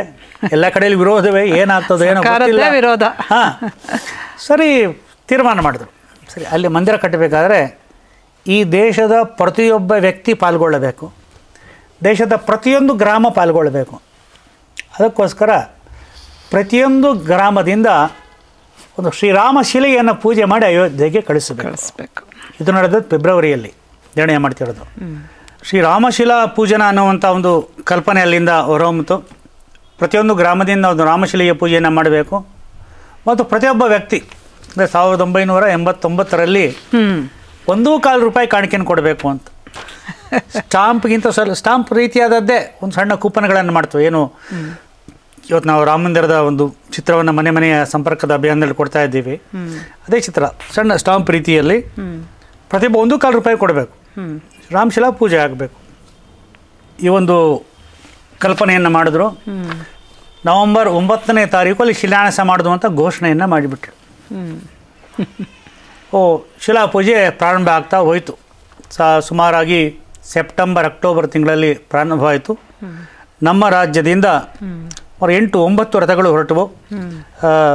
ಮಲೆ ಮಹದೇಶ್ವರದಿಂದ ಮಹದೇಶ್ವರ ರಥ, ತಲಕಾವೇರಿಯಿಂದ ಕಾವೇರಿ ರಥ, ಆದಿಚುಂಚನಗಿರಿಯಿಂದ ಕಾಲಭೈರವ ರಥ, ಧರ್ಮಸ್ಥಳದಿಂದ ಮಂಜುನಾಥ ರಥ, ಉಡುಪಿಯಿಂದ ಶ್ರೀ ಕೃಷ್ಣ ರಥ, ಶಿರಸಿಯಿಂದ ಮಾರಿಕಾಂಬೆ ರಥ, ಅದಾದಮೇಲೆ ಸವದತ್ತಿಯಿಂದ ಯಲ್ಲಮ್ಮ ರಥ, ಕೂಡಲ ಸಂಗಮದಿಂದ ಬಸವ ರಥ, ಮತ್ತು ಇನ್ನೊಂದು ರಥ ನೆನಪಾಗ್ತಿಲ್ಲ ನನಗೆ, ಇನ್ನೊಂದು ರಥದ ಹೆಸರು. ಈ 9 ರಥಗಳು ಇಡೀ ಕರ್ನಾಟಕದಲ್ಲಿ ಸಂಚಾರ ಮಾಡ್ತು. ಒಂದು ಮಾರ್ಗದಲ್ಲಿ ಬರುತ್ತೆ ರಥ. ಅಲ್ಲಿ ಜನ ತಾವು ಮಾಡಿದ ಶಿಲೆಯನ್ನು ತಂದು ಆ ರಥಕ್ಕೆ ಒಪ್ಪಿಸಬೇಕು. ದೊಡ್ಡ ಲಾರಿಯನ್ನೇ ರಥವಾಗಿ ಮಾಡಲಾಗಿತ್ತು. ಅಲ್ಲಿ ಶಿಲೆಯನ್ನು ಇಟ್ಟು ಅವರು ಅದನ್ನು ಬೀಳ್ಕೊಡ್ಬೇಕು ಅಂಥೇಳಿ ಇದರ ಎಲ್ಲ ರಥಗಳ ಸಂಗಮ ಬೀದರ್ನಲ್ಲಿ ಬಹಳ ಅದ್ಭುತವಾಗಿ ನಡೆಯಿತು. 7 ರಥಗಳು ಕೂಡ ಬೀದರ್ನಲ್ಲಿ ಸಂಗಮವಾಯಿತು. ಮತ್ತು ಈ ರಥಯಾತ್ರೆದೇ ವಿವಿಧ ರೀತಿಯ ಅನುಭವಗಳು, ಒಂದೊಂದು ಕಡೆಯಲ್ಲಿ ಒಂದೊಂದು ರೀತಿಯಾದ್ದು. ಮೈಸೂರಿನಲ್ಲಿಯೇ ಒಮ್ಮೆ ಈ ದಾರಿಯಲ್ಲಿ ನಾವು ರಥ ಬಿಡೋಲ್ಲ ಅಂತ ಹೇಳಿದ್ರು. ಅಲ್ಲಿ ಒಂದು ಘಟನೆಯನ್ನು ಹೇಳಲೇಬೇಕು. ಆವತ್ತು ಇದ್ದಂಥ ಪೊಲೀಸ್ ಆಫೀಸರ್ ನಿಮ್ದು ಇನ್ನೊಂದು ರಥ ಬರುತ್ತಲ್ಲ ಅವಾಗ ಬಿಡ್ತೀವಿ ಅಂತ ಹೇಳಿದ್ರು. ಅವರೇನು ಮಾಡ್ದ, ಅವರು ಅಧಿಕಾರಿಗಳು ಇನ್ನೊಂದು ರಥ ಬರೋ ದಿವಸ ರಜೆ ಹಾಕಿ ಹೊರಟೋದ್ರು. ಇನ್ಯಾರೋ ಬಂದರು. ಆ ದಿವಸ ಚಿನ್ಮಯನಂದರು ಮೈಸೂರಿಗೆ ಬಂದಿದ್ದರು. ಸೊ ರಥದಲ್ಲಿ ಬರ್ತಾ ಇರಬೇಕಾದ್ರೆ ರಥದ ಎದುರುಗಡೆಯಲ್ಲಿ ಒಂದು ವಾಹನ ಬಂತು. ನಾನು ಏನು ರಥದ ಎದುರುಗಡೆ ವಾಹನ ಬಂತಲ್ಲ ಅಂತ ನೋಡಿದ್ರೆ, ಆಗಿನ ದಿನಗಳಲ್ಲಿ ಬಹಳ ದೊಡ್ಡ ಕಾರು ಅಂತ ಹೇಳಿದ್ರೆ ಕಾಂಟೆಸ. ಬಂದರು ಅವರು. ಕಾರ್ ನಿಂತು ಕೂಡಲೇ ನೋಡ್ತೀನಿ ಚಿನ್ಮಾಂದ್ರ ಹಿಡಿತಾ ಇದ್ದಾರೆ ಅದರಿಂದ. ಮೈಸೂರಿಗೆ ಬಂದಿದ್ರು ಅವರು. ನಾವು ಕೂಡಲೇ ರಥದ ಮೇಲಿಂದ ಧುಮಿಕ ಅವ್ರಿಗೆ ನಮಸ್ಕಾರ ಮಾಡಿ ಅವ್ರು ಹೇಳಿದ್ರು, ಏನೋ ಮುಂದೆ ಎಲ್ಲೋ ಬಿಡೋದಿಲ್ಲ ಅಂತ ಹೇಳಿದಾರಂತೆ. ಏನಾಗೋದಿಲ್ಲ, ನನಗೆ ಬೇರೆ ಕೆಲಸ ಇದೆ, ನೀವು ನನ್ನ ಫಾಲೋ ಮಾಡಿ, ಎಲ್ಲರಿಗೂ ನಾನು ಬರ್ತೀನಿ ಅಂತೇಳಿ ಒಂದಷ್ಟು ದೂರ ಬಂದು ಚಿನ್ಮಯ ಅನ್ನೋದ್ರು ಮೈಸೂರಿನಲ್ಲಿ ರಸ್ತೆ ಮೇಲೆ ನಿಂತ್ಕೊಂಡು ಮಾತನಾಡಿದ್ರು. ಹೇಳಿದ್ರು ಏನಾಗೋದಿಲ್ಲ ಹೋಗಿ ಅಂಥೇಳಿ. ಅದೇ ರೀತಿಯಲ್ಲಿ ಅವತ್ತು ಮೈಸೂರು KR ಸರ್ಕಲ್ನಲ್ಲಿ ಸ್ವಲ್ಪ ಹೊತ್ತಿಗೆ ಮೊದಲು ಯಾರೂ ಜನರೇ ಇಲ್ಲ. 25,000 ಜನ ಎಲ್ಲಿ ಬಂದರೂ ಗೊತ್ತಿಲ್ಲ. 25,000 ಜನ ಸೇರಿದ್ರು. ಯಾವ ರಸ್ತೆಯಲ್ಲಿ ಹೋಗಬೇಕು ಆ ರಸ್ತೆಯಲ್ಲಿ ರಥ ಮುಂದಕ್ಕೆ ಹೋಯಿತು. ಇದಾದ ಮೇಲೆ ದಿನ ಹತ್ತಿರ ಬಂತು. ಯಥಾ ಪ್ರಕಾರ ದಿನ ಹತ್ತಿರ ಬರ್ತಿದ್ದಂಗೆ, ಯಾಕೆಂದರೆ ಸ್ವಲ್ಪ ಇನ್ನೂ ಹೆಚ್ಚು ಮುಂದಿನ ಘಟ್ಟ, ಮಂದಿರಕ್ಕೆ ಶಿಲಾನ್ಯಾಸ ಮಾಡಬೇಕು.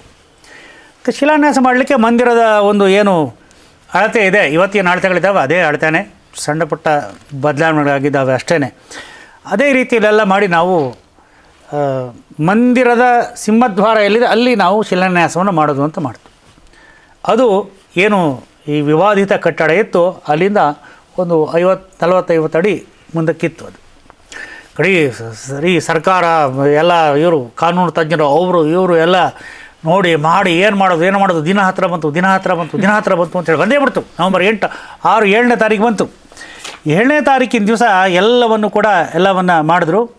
ಎಲ್ಲ ಮಾಡಿ ಕೊನೆಗೆ ಹೇಳಿದ್ರು, ನ್ಯಾಯಾಲಯ ಯಥಾಸ್ಥಿತಿಯನ್ನು ಕಾಪಾಡಿಕೊಳ್ಬೇಕು ಮತ್ತು ಒಂದು ಬಹಳ ಎಂಥ ಒಂದು ತೀರ್ಪನ್ನು ಬಂತು ಅಂತ ಹೇಳಿದರೆ, ಎಲ್ಲಿ ಶಿಲಾನ್ಯಾಸ ಮಾಡಬೇಕು ಅಂತಿದ್ದಾರೋ ಆ ಶಿಲಾನ್ಯಾಸ ಮಾಡುವ ಜಾಗ ವಿವಾದಿತ ಪ್ರದೇಶದಿಂದ ಹೊರಗಡೆಯಲ್ಲಿ ಇದೆ ಅಂತ ಘೋಷಣೆ ಮಾಡಿದ್ರು.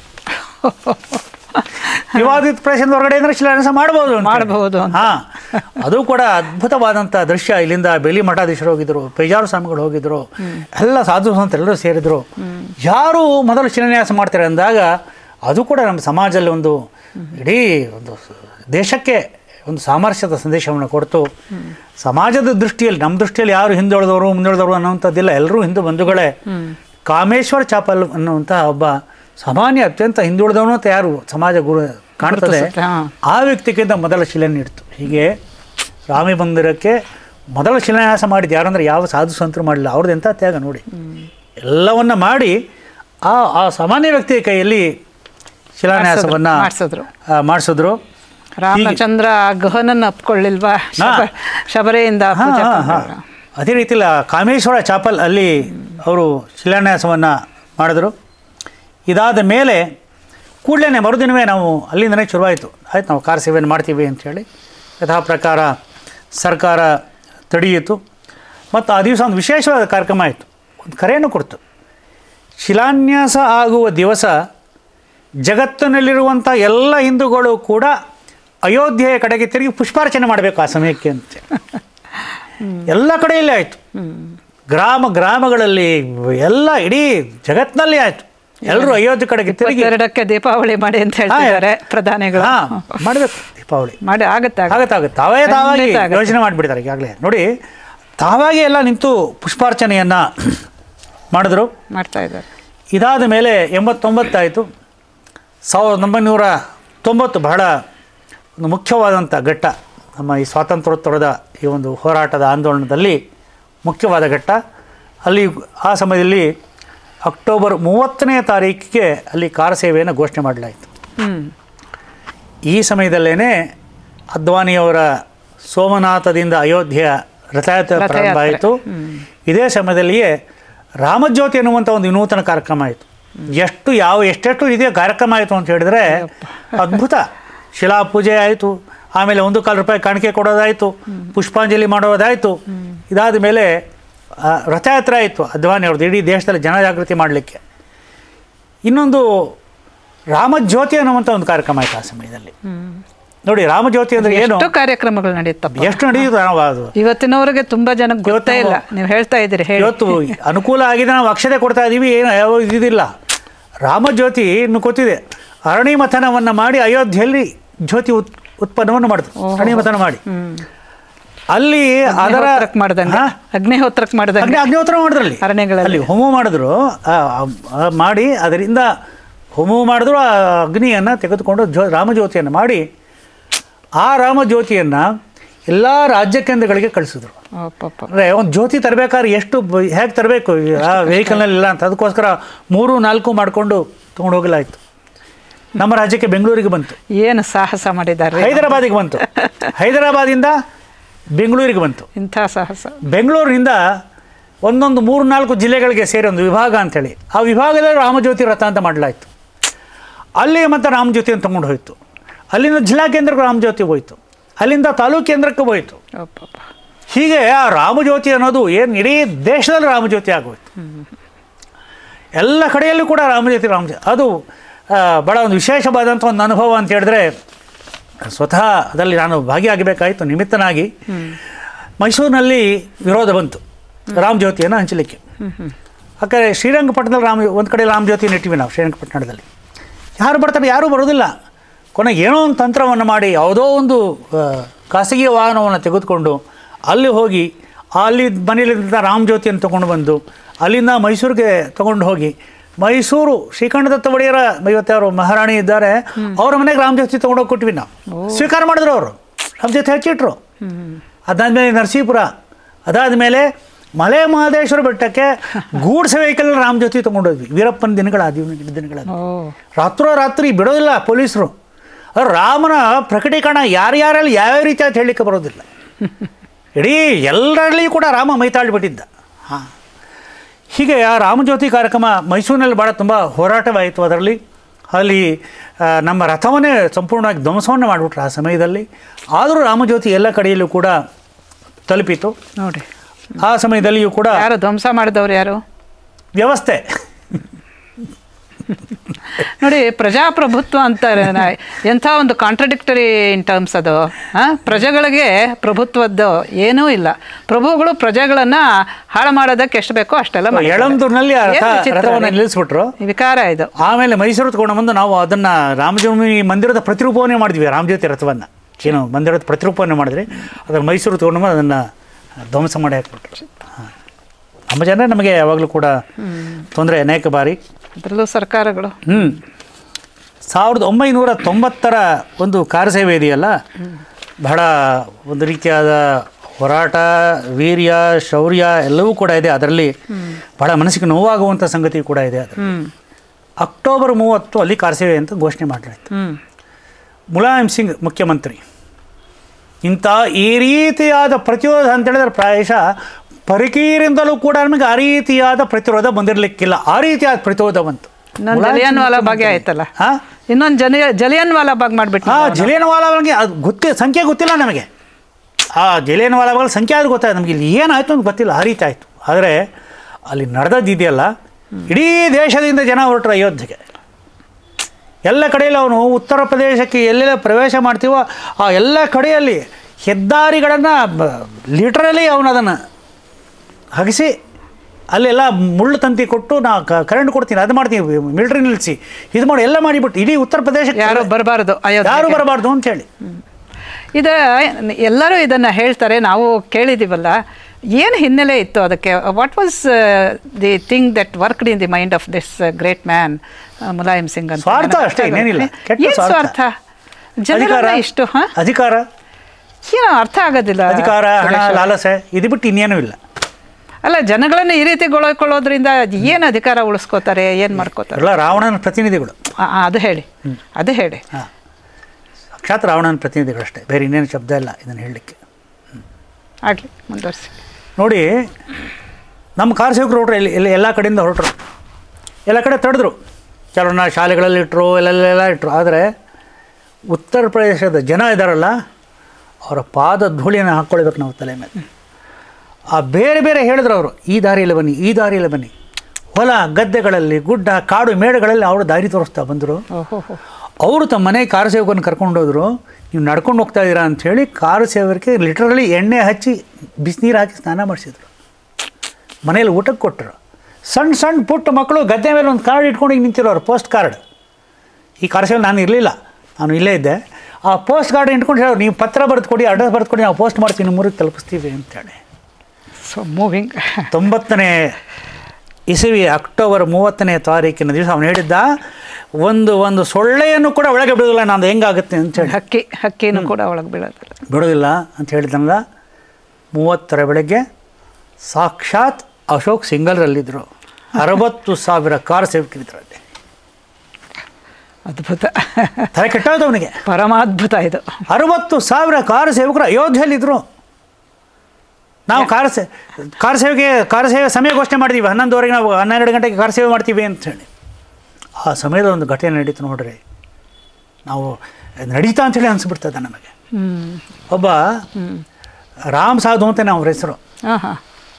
ಆತ ಜನ್ಮಭೂಮಿಯ ಆ ಒಂದು ಜಾಗದಿಂದ ಒಂದು 2-3-4 ಕಿಲೋಮೀಟರ್ ದೂರದಲ್ಲಿ ಏಕಾಏಕಿಯಾಗಿ ಬಂದ ಸಾಧು. ಅದರದ್ದು ವಿಡಿಯೋದೇ ಇವತ್ತಿನ ದಿವಸ ಎಲ್ಲ ಕಡೆಯಲ್ಲಿ ಸಿಗುತ್ತೆ. ಬಂದವನು ಏನು ಮಾಡಿದ ಅಂತ ಪೊಲೀಸ್ ಬಸ್ ಹತ್ತಿದ. ಪೊಲೀಸ್ ಬಸ್ ಹತ್ತಿ ಜೈ ಶ್ರೀರಾಮ್ ಅಂತ ಹೇಳ್ದ. ಕಾರ್ ಸೇವಕರು ಎಲ್ಲ ಕಡೆಯಲ್ಲಿದ್ದರು, ಅವರು ಪೊಲೀಸ್ ಬಸ್ ಹತ್ತಿದ್ರು. ಅವನು ಬಸ್ ಹತ್ತಿದ್ದು ಮಾತ್ರ ಅಲ್ಲ, ಅವನು ಬಸ್ ಚಾಲೂ ಮಾಡಿಕೊಂಡು ನಡೆದ್ಬಿಟ್ಟು ಆ ಕಡೆಗೆ. ಮುಂತಿದ್ದವ್ರಿಗೆ ಏನಿಸ್ತು, ಪೊಲೀಸ್ ಬಸ್ ಬರ್ತಾ ಇದೆ ಅಂಥೇಳಿ ಎಲ್ಲ ಕಡೆಯಲ್ಲಿ 108 ಕೋಟೆಗಳನ್ನು ಮಾಡಿದರು, ಗೇಟ್ಗಳನ್ನು ಹಾಕಿ. ಪೊಲೀಸ್ ಬರ್ತಾ ಇದೆ ಅಂತ ಅವ್ರು ಬಾಗಿಲು ತೆಗೆದ ಮುಂದಿದ್ದ ಪೊಲೀಸು. ಹಿಂಗೆ ಬಸ್ ಬಂದ ಕೂಡಲೇ ಇವನು ತೆಗೆದ ಅಂಥೇಳಿ ಅವನು ತೆಗೆದ. ಸೊ ಅವರು ಡ್ರೈವರ್ ಇವ್ರು ಎಲ್ಲಿವರೆಗೂ ಹೋದ್ರು, ಆ ಕಟ್ಟಡದ ಮುಂಭಾಗದವರೆಗೂ ಹೋದರು. ಯೋಚನೆ ಮಾಡಲಿಕ್ಕೆ ಸಾಧ್ಯ ಇಲ್ಲ, ಅದಕ್ಕೆಲ್ಲ ಮುಳ್ಳು ಬೇಲೆ ಹಾಕ್ಬಿಟ್ಟಿದ್ದಾರೆ, ಎಲ್ಲ ಮಾಡಿದ್ದಾರೆ. ಆದರೂ ಕೂಡ ಬಸ್ ಇಳಿದ ಕೂಡಲೇ ಅಲ್ಲಿದ್ದಂಥ ಜನ ಆ ಮುಳ್ಳು ಬೇಡಿ ಎಲ್ಲವನ್ನು ಕೂಡ ಏನು ಹೊಡಿತಾ ಇದ್ದಾರೆ, ಎಲ್ಲ ಮಾಡ್ತಾ ಇದ್ದಾರೆ. ಹತ್ತಿ ದಾಟಿ ಆ ಒಂದು ಗೋಪುರದ ಮೇಲೆ ಹತ್ತಿ ಗೋಪುರವನ್ನು ಕೆತ್ತಿ ಧ್ವಜವನ್ನು ಹಾರಿಸಿಬಿಟ್ರು. ಇದೊಂದು ಬ್ಲಾಕ್ ಬಸ್ಟರ್ ಸಿನಿಮಾ ಮಾಡ್ಬೋದು, ಏನು ಬೇಕಾದ್ರೂ ಮಾಡ್ಬೋದು. ಕೋಟಿ ಬರುತ್ತೆ ಇದನ್ನು ಮಾಡಿದ್ರೆ. ಆ ದೃಶ್ಯ ಎಲ್ಲ ಯೋಚನೆ ಮಾಡಲಿಕ್ಕೆ ಸಾಧ್ಯ. ಆಶ್ಚರ್ಯಪ್ಪ. ಆ ಸಾಧು ಎಲ್ಲಿಂದ ಬಂದ, ಬಸ್ ಎಲ್ಲ ಸಿಕ್ತು, ಯಾಕೆ ಬಾಗಲ್ ತೆಗೆದ್ರು, ಏನು ಮಾಡಿದ್ರು, ಏನು ಹತ್ತಾ ಇದ್ರೆ ಅಲ್ಲಿದ್ದವ್ರಿಗೆ ಏನು ಹಿಡಿತೆ ಅಂತ ಗೊತ್ತಾಗಲಿಲ್ಲ. ಇಡೀ ಜಗತ್ತು ನೋಡಿಬಿಡ್ತು. ಆ ದೂರದಿಂದ ಎಲ್ಲೆಲ್ಲೋ ಇದ್ದವ್ರು ಪತ್ರಕರ್ತರನ್ನು ಶೂಟಿಂಗ್ ಮಾಡಿದ್ರು. ಈಗ ಮಾಡ್ದ, ಕೆತ್ತದ, ಧ್ವಜ ಹಾರಿಸ್ತಾ ಎಲ್ಲ ಮಾಡ್ದ. ಅದ್ಭುತ ಆಯಿತು. ಕಾರ್ ಸೇವೆ ಅವೇನು ಮಾಡ್ತೀವಿ ಅಂತ ಹೇಳಿ ಮಾಡಲಾಯಿತು. ಆದರೆ ಇದಾದ ಮೇಲೆ ಮರುದಿನ ನಡೆದದ್ದು ಬಹಳ ಘೋರವಾದಂಥ ಒಂದು ಮಾರಣ ಹೋಮ. ಆ ಮುಖ್ಯಮಂತ್ರಿ ಬಹಳ ಅತ್ಯಂತ ಕೆಟ್ಟದಾಗಿ ಆದೇಶವನ್ನು ಕೊಟ್ಟ, ಕಾರ್ ಸೇವಕರ ಮಾರಣ ಹೋಮ ಮಾಡಿ ಅಂತಲೇ ಹೇಳ್ಬಿಟ್ಟ. ಯಾವ ರೀತಿಯಾಗಿ ನಡೀತು ಅಂತ ಹೇಳಿದ್ರೆ, ಆ ಪೊಲೀಸರು ಶೂಟ್ ಮಾಡ್ತಿರೋದು ಕೂಡ ದಾಖಲಾಗಿದೆ, ಎಲ್ಲ ಕಡೆಯಲ್ಲಿ ಸಿಗುತ್ತೆ. ಯಾವ ರೀತಿಯಾಗಿ ಹೊಡೆದ್ರು ಅಂತ ಹೇಳಿದ್ರೆ, ಅಮಾಯಕ ಕಾರ ಸೇವಕರ ರಾಮಭಕ್ತರನ್ನು ನೂರಾರು ಗೋಲಿಬಾರನ್ನು ಮಾಡಿ ನೂರಾರು ಕಾರ ಸೇವಕರನ್ನು ಕೊಂದುಬಿಟ್ರು. ನೋಡಿ, ಭಾರತ ಗುಲಾಮಗಿರಿಯಲ್ಲಿದ್ದಾಗ ವಿದೇಶಿಗಳು ಹೀಗೆ ಹೊಡೆದಿದ್ದುಂಟು, ಆದರೆ ಇವರು ಸ್ವದೇಶಿಗಳು ಸ್ವತಂತ್ರ ಭಾರತದಲ್ಲಿ ಹೀಗೆ ಮಾಡಿದ್ದಾರೆ ಅಂತ ಹೇಳಿದ್ರೆ, ಈ ನಮ್ಮ ಜನರ ಮನಸ್ಥಿತಿಯನ್ನು ಹೇಗೆ ಅರ್ಥ ಮಾಡ್ಕೋಬೇಕು ಅಂತ ಗೊತ್ತಾಗ್ತಾ ಇಲ್ಲ ನಮಗೆ. ನೀವು ಹೇಳಿದ್ರಲ್ಲ ರಾವಣ ಅಂತ, ರಾವಣನ ಸ್ವರೂಪನೇ ಇದು.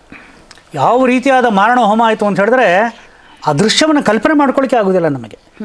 ಎಷ್ಟು ಕ್ರೂರವಾಗಿತ್ತು ಅಂತ ಹೇಳಿದ್ರೆ, ಯಾರ್ಯಾರು ಅಲ್ಲಿ police officer, IAS officer, circle inspector, DYSP ಇತ್ಯಾದಿ ಇದ್ದರು, ಅವರ ಮನೆಯವರೇ ಅಲ್ಲಿ ಪ್ರತಿಭಟನೆ ಮಾಡಿದ್ರು. ಅವರ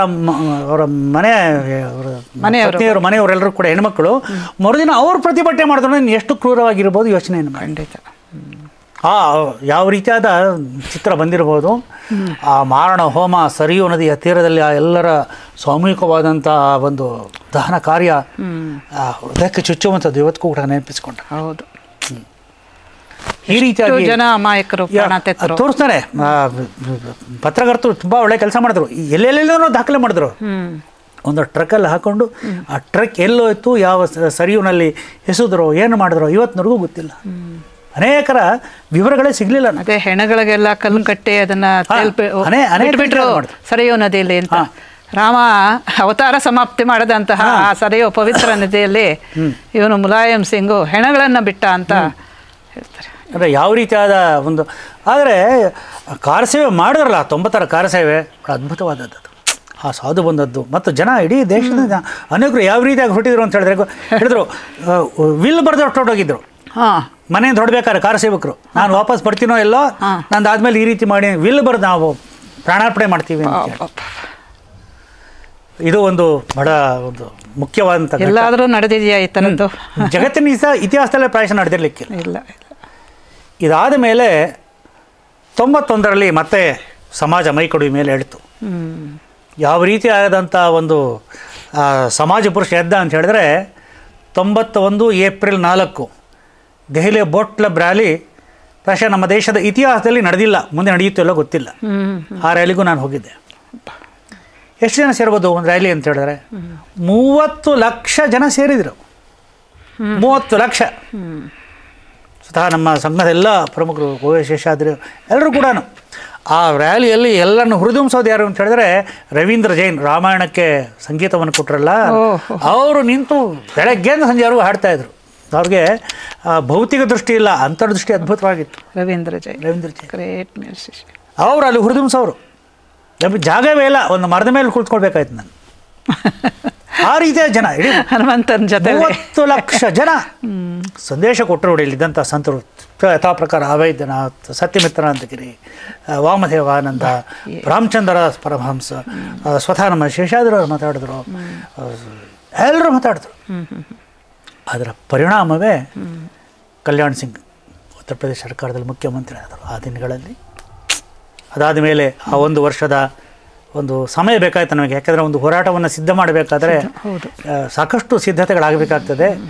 ಹೀಗೆ ಅದು ಅಖಿಲ ಭಾರತ ಮಟ್ಟದಲ್ಲಿ ಈ ರೀತಿಯಾದ ವಿರೋಧಗಳ ನಡುವೆ ತುಂಬ ಕಷ್ಟಪಟ್ಟಿದ್ದಾರೆ. 90 ಅವ್ರಿಗೆಲ್ಲರಿಗೂ ಕೈ ಎತ್ತಿ ಮುಗಿಬೇಕು. ಹೌದೌದು, ಅವ್ರು ಸ್ಮರಣೆ ಮಾಡ್ಬೇಕು ನಾವು ಇವತ್ತಿನ ದಿವಸ. ಅದು ರಾಮ ಮಂದಿರ ಏನು ಭವ್ಯವಾಗಿ ನಿರ್ಮಾಣ ಆಗ್ತಾ ಇದೆ, ಅದರ ನೀವ್ಕಾ ಪತ್ತರ ಅಂದರೆ ತಳಪಾಯದ ಶಿಲೆ. ಈ ಒಂದು ಹೋರಾಟವೇ ಒಂದು ಶಿಲೆ. ಹೋರಾಟ. ರಾಮರಾವಣ ಯುದ್ಧ ನಡೀತಿದೆ. ರಾಮರಾವಣ ಯುದ್ಧವೇ ನೀವೇನು ಪ್ರಾರಂಭ ಹೇಳಿದಲ್ಲ, ರಾಮರಾವಣ ಯೋರ್ಯುದ್ಧಂ ರಾಮರಾವಣ ಯೋರಿವ ಸಾಗರಂ ಸಾಗರೋಪಮಃ ಗಗನಂ ಗಗನಾಕಾರಂ. ಹೀಗೆ ಅಯೋಧ್ಯೆಯ ರಾಮಜನ್ಮ ಹೋರಾಟಕ್ಕೆ ಇನ್ನೊಂದು ತುಲನೆ ಇಲ್ಲ. ಅಯೋಧ್ಯೆಯ ರಾಮಜನ್ಮ ಹೋರಾಟವೇ ಅದಕ್ಕೆ ಉಪಮೆ, ಏನೊಂದಿಲ್ಲ. ಹೌದು. 92 ಕಲ್ಯಾಣ್ ಸಿಂಗ್ ಮುಖ್ಯಮಂತ್ರಿ ಆದರು. ಮುಖ್ಯಮಂತ್ರಿ ಆದಾಗ ಒಂದು ರೀತಿಯಾದ ದೇವೋತ್ಥಾನ ಏಕಾದಶಿಗೂ ಇದಕ್ಕೂ ಒಂದು ಒಳ್ಳೆ ಮುಹೂರ್ತ ನಮ್ಗೆ ರಾಮ ಜನ್ಮಭೂಮಿಗೆ. ಡಿಸೆಂಬರ್ 6ನೇ ತಾರೀಕು ದೇವೋತ್ಥಾನ ಏಕಾದಶಿ, ನಾವು ವೈಕುಂಠ ಏಕಾದಶಿ ಅಂತೀವಲ್ವಾ? ಕೆಲಸದಲ್ಲಿ 2 ಒಟ್ಟಿಗೆ ಬರುತ್ತೆ ಹೇಳ್ತಾರೆ. ಅವತ್ತು ಗೀತಾ ಜಯಂತಿ ಇತ್ತು ನೋಡಿ. ಅದೇ ಹೇಗೆ ಯೋಗ ಇತ್ತು ಅಂತ ಹೇಳಿದ್ರೆ ಡಿಸೆಂಬರ್ 6 ಗೀತಾ ಜಯಂತಿ ಹೌದು, ಇದು ಹೌದು, ಏಕಾದಶಿ ಹೌದು. ಆಗ ಕಲ್ಯಾಣ್ ಸಿಂಗಿಗೆ ಅನೇಕ ರೀತಿಯಾದ ಒತ್ತಡಗಳು ಬರಲಿಕ್ಕೆ ಶುರುವಾಯಿತು. ಯಥಾ ಪ್ರಕಾರ ಕೇಂದ್ರದಿಂದ ಇನ್ನು ಬರೆದು ಕೊಡಬೇಕು, ಅದೇ ಮಾಡಬೇಕು, ಮುಚ್ಚಳಿಕೆ ಕೊಡಬೇಕು ಇತ್ಯಾದಿ ಎಲ್ಲ ಕೂಡ. ಕಲ್ಯಾಣ್ ಸಿಂಗರನ್ನು ನಾವು ಈ ಸಮಯದಲ್ಲಿ ನಿಜಕ್ಕೂ ಕೂಡ ನಾವು ಸ್ಮರಣೆ ಮಾಡಬೇಕು. ಹೇಳಿದ್ರು, ಏನು ಬೇಕಾದ್ರೂ ಮಾಡ್ತೀನಿ, ನಾನು ಬರೆದು ಕೊಡೋದಿಲ್ಲ, ಯಾವುದೇ ಒಪ್ಪಂದಕ್ಕೆ ನಾನು ತಯಾರಿಲ್ಲ ಅಂತೇಳಿ. ಯಾವಾಗ 90ರ ಈ ಒಂದು ಏನು ಮಾರಣ ಹೋಮ ಆಗಿತ್ತು, ಎಲ್ಲ ರೀತಿಯಾದಂಥ ಒಂದು ಕೆಚ್ಚು ಕುದಿ ಇಡೀ ಹಿಂದೂ ಸಮಾಜದಲ್ಲಿ ಕುದೀತಾ ಇತ್ತು. ಹೌದು. ಸ್ವತಃ ನಮ್ಮ ದೇಶದಲ್ಲಿ ಈ ರೀತಿಯಾದ ಆಗ್ತದೆ ಅಂತ ಹೇಳಿದ್ರೆ ಒಂದು ರೀತಿಯಾದ ಒಳಗಡೆಯಲ್ಲಿ ಆ ಅಂತರ್ಭಾವ ಬಹಳ ಜಾಗೃತವಾಗಿತ್ತು, ಪ್ರಕಟವಾಗಿರಲಿಲ್ಲ. ಯಾವಾಗ ಕರೆ ಕೊಡ್ತೋ ಆಗ ಎಲ್ಲ ಕಡೆಯಿಂದ ಕರಸೇವಕರು ಹೊರಟರು.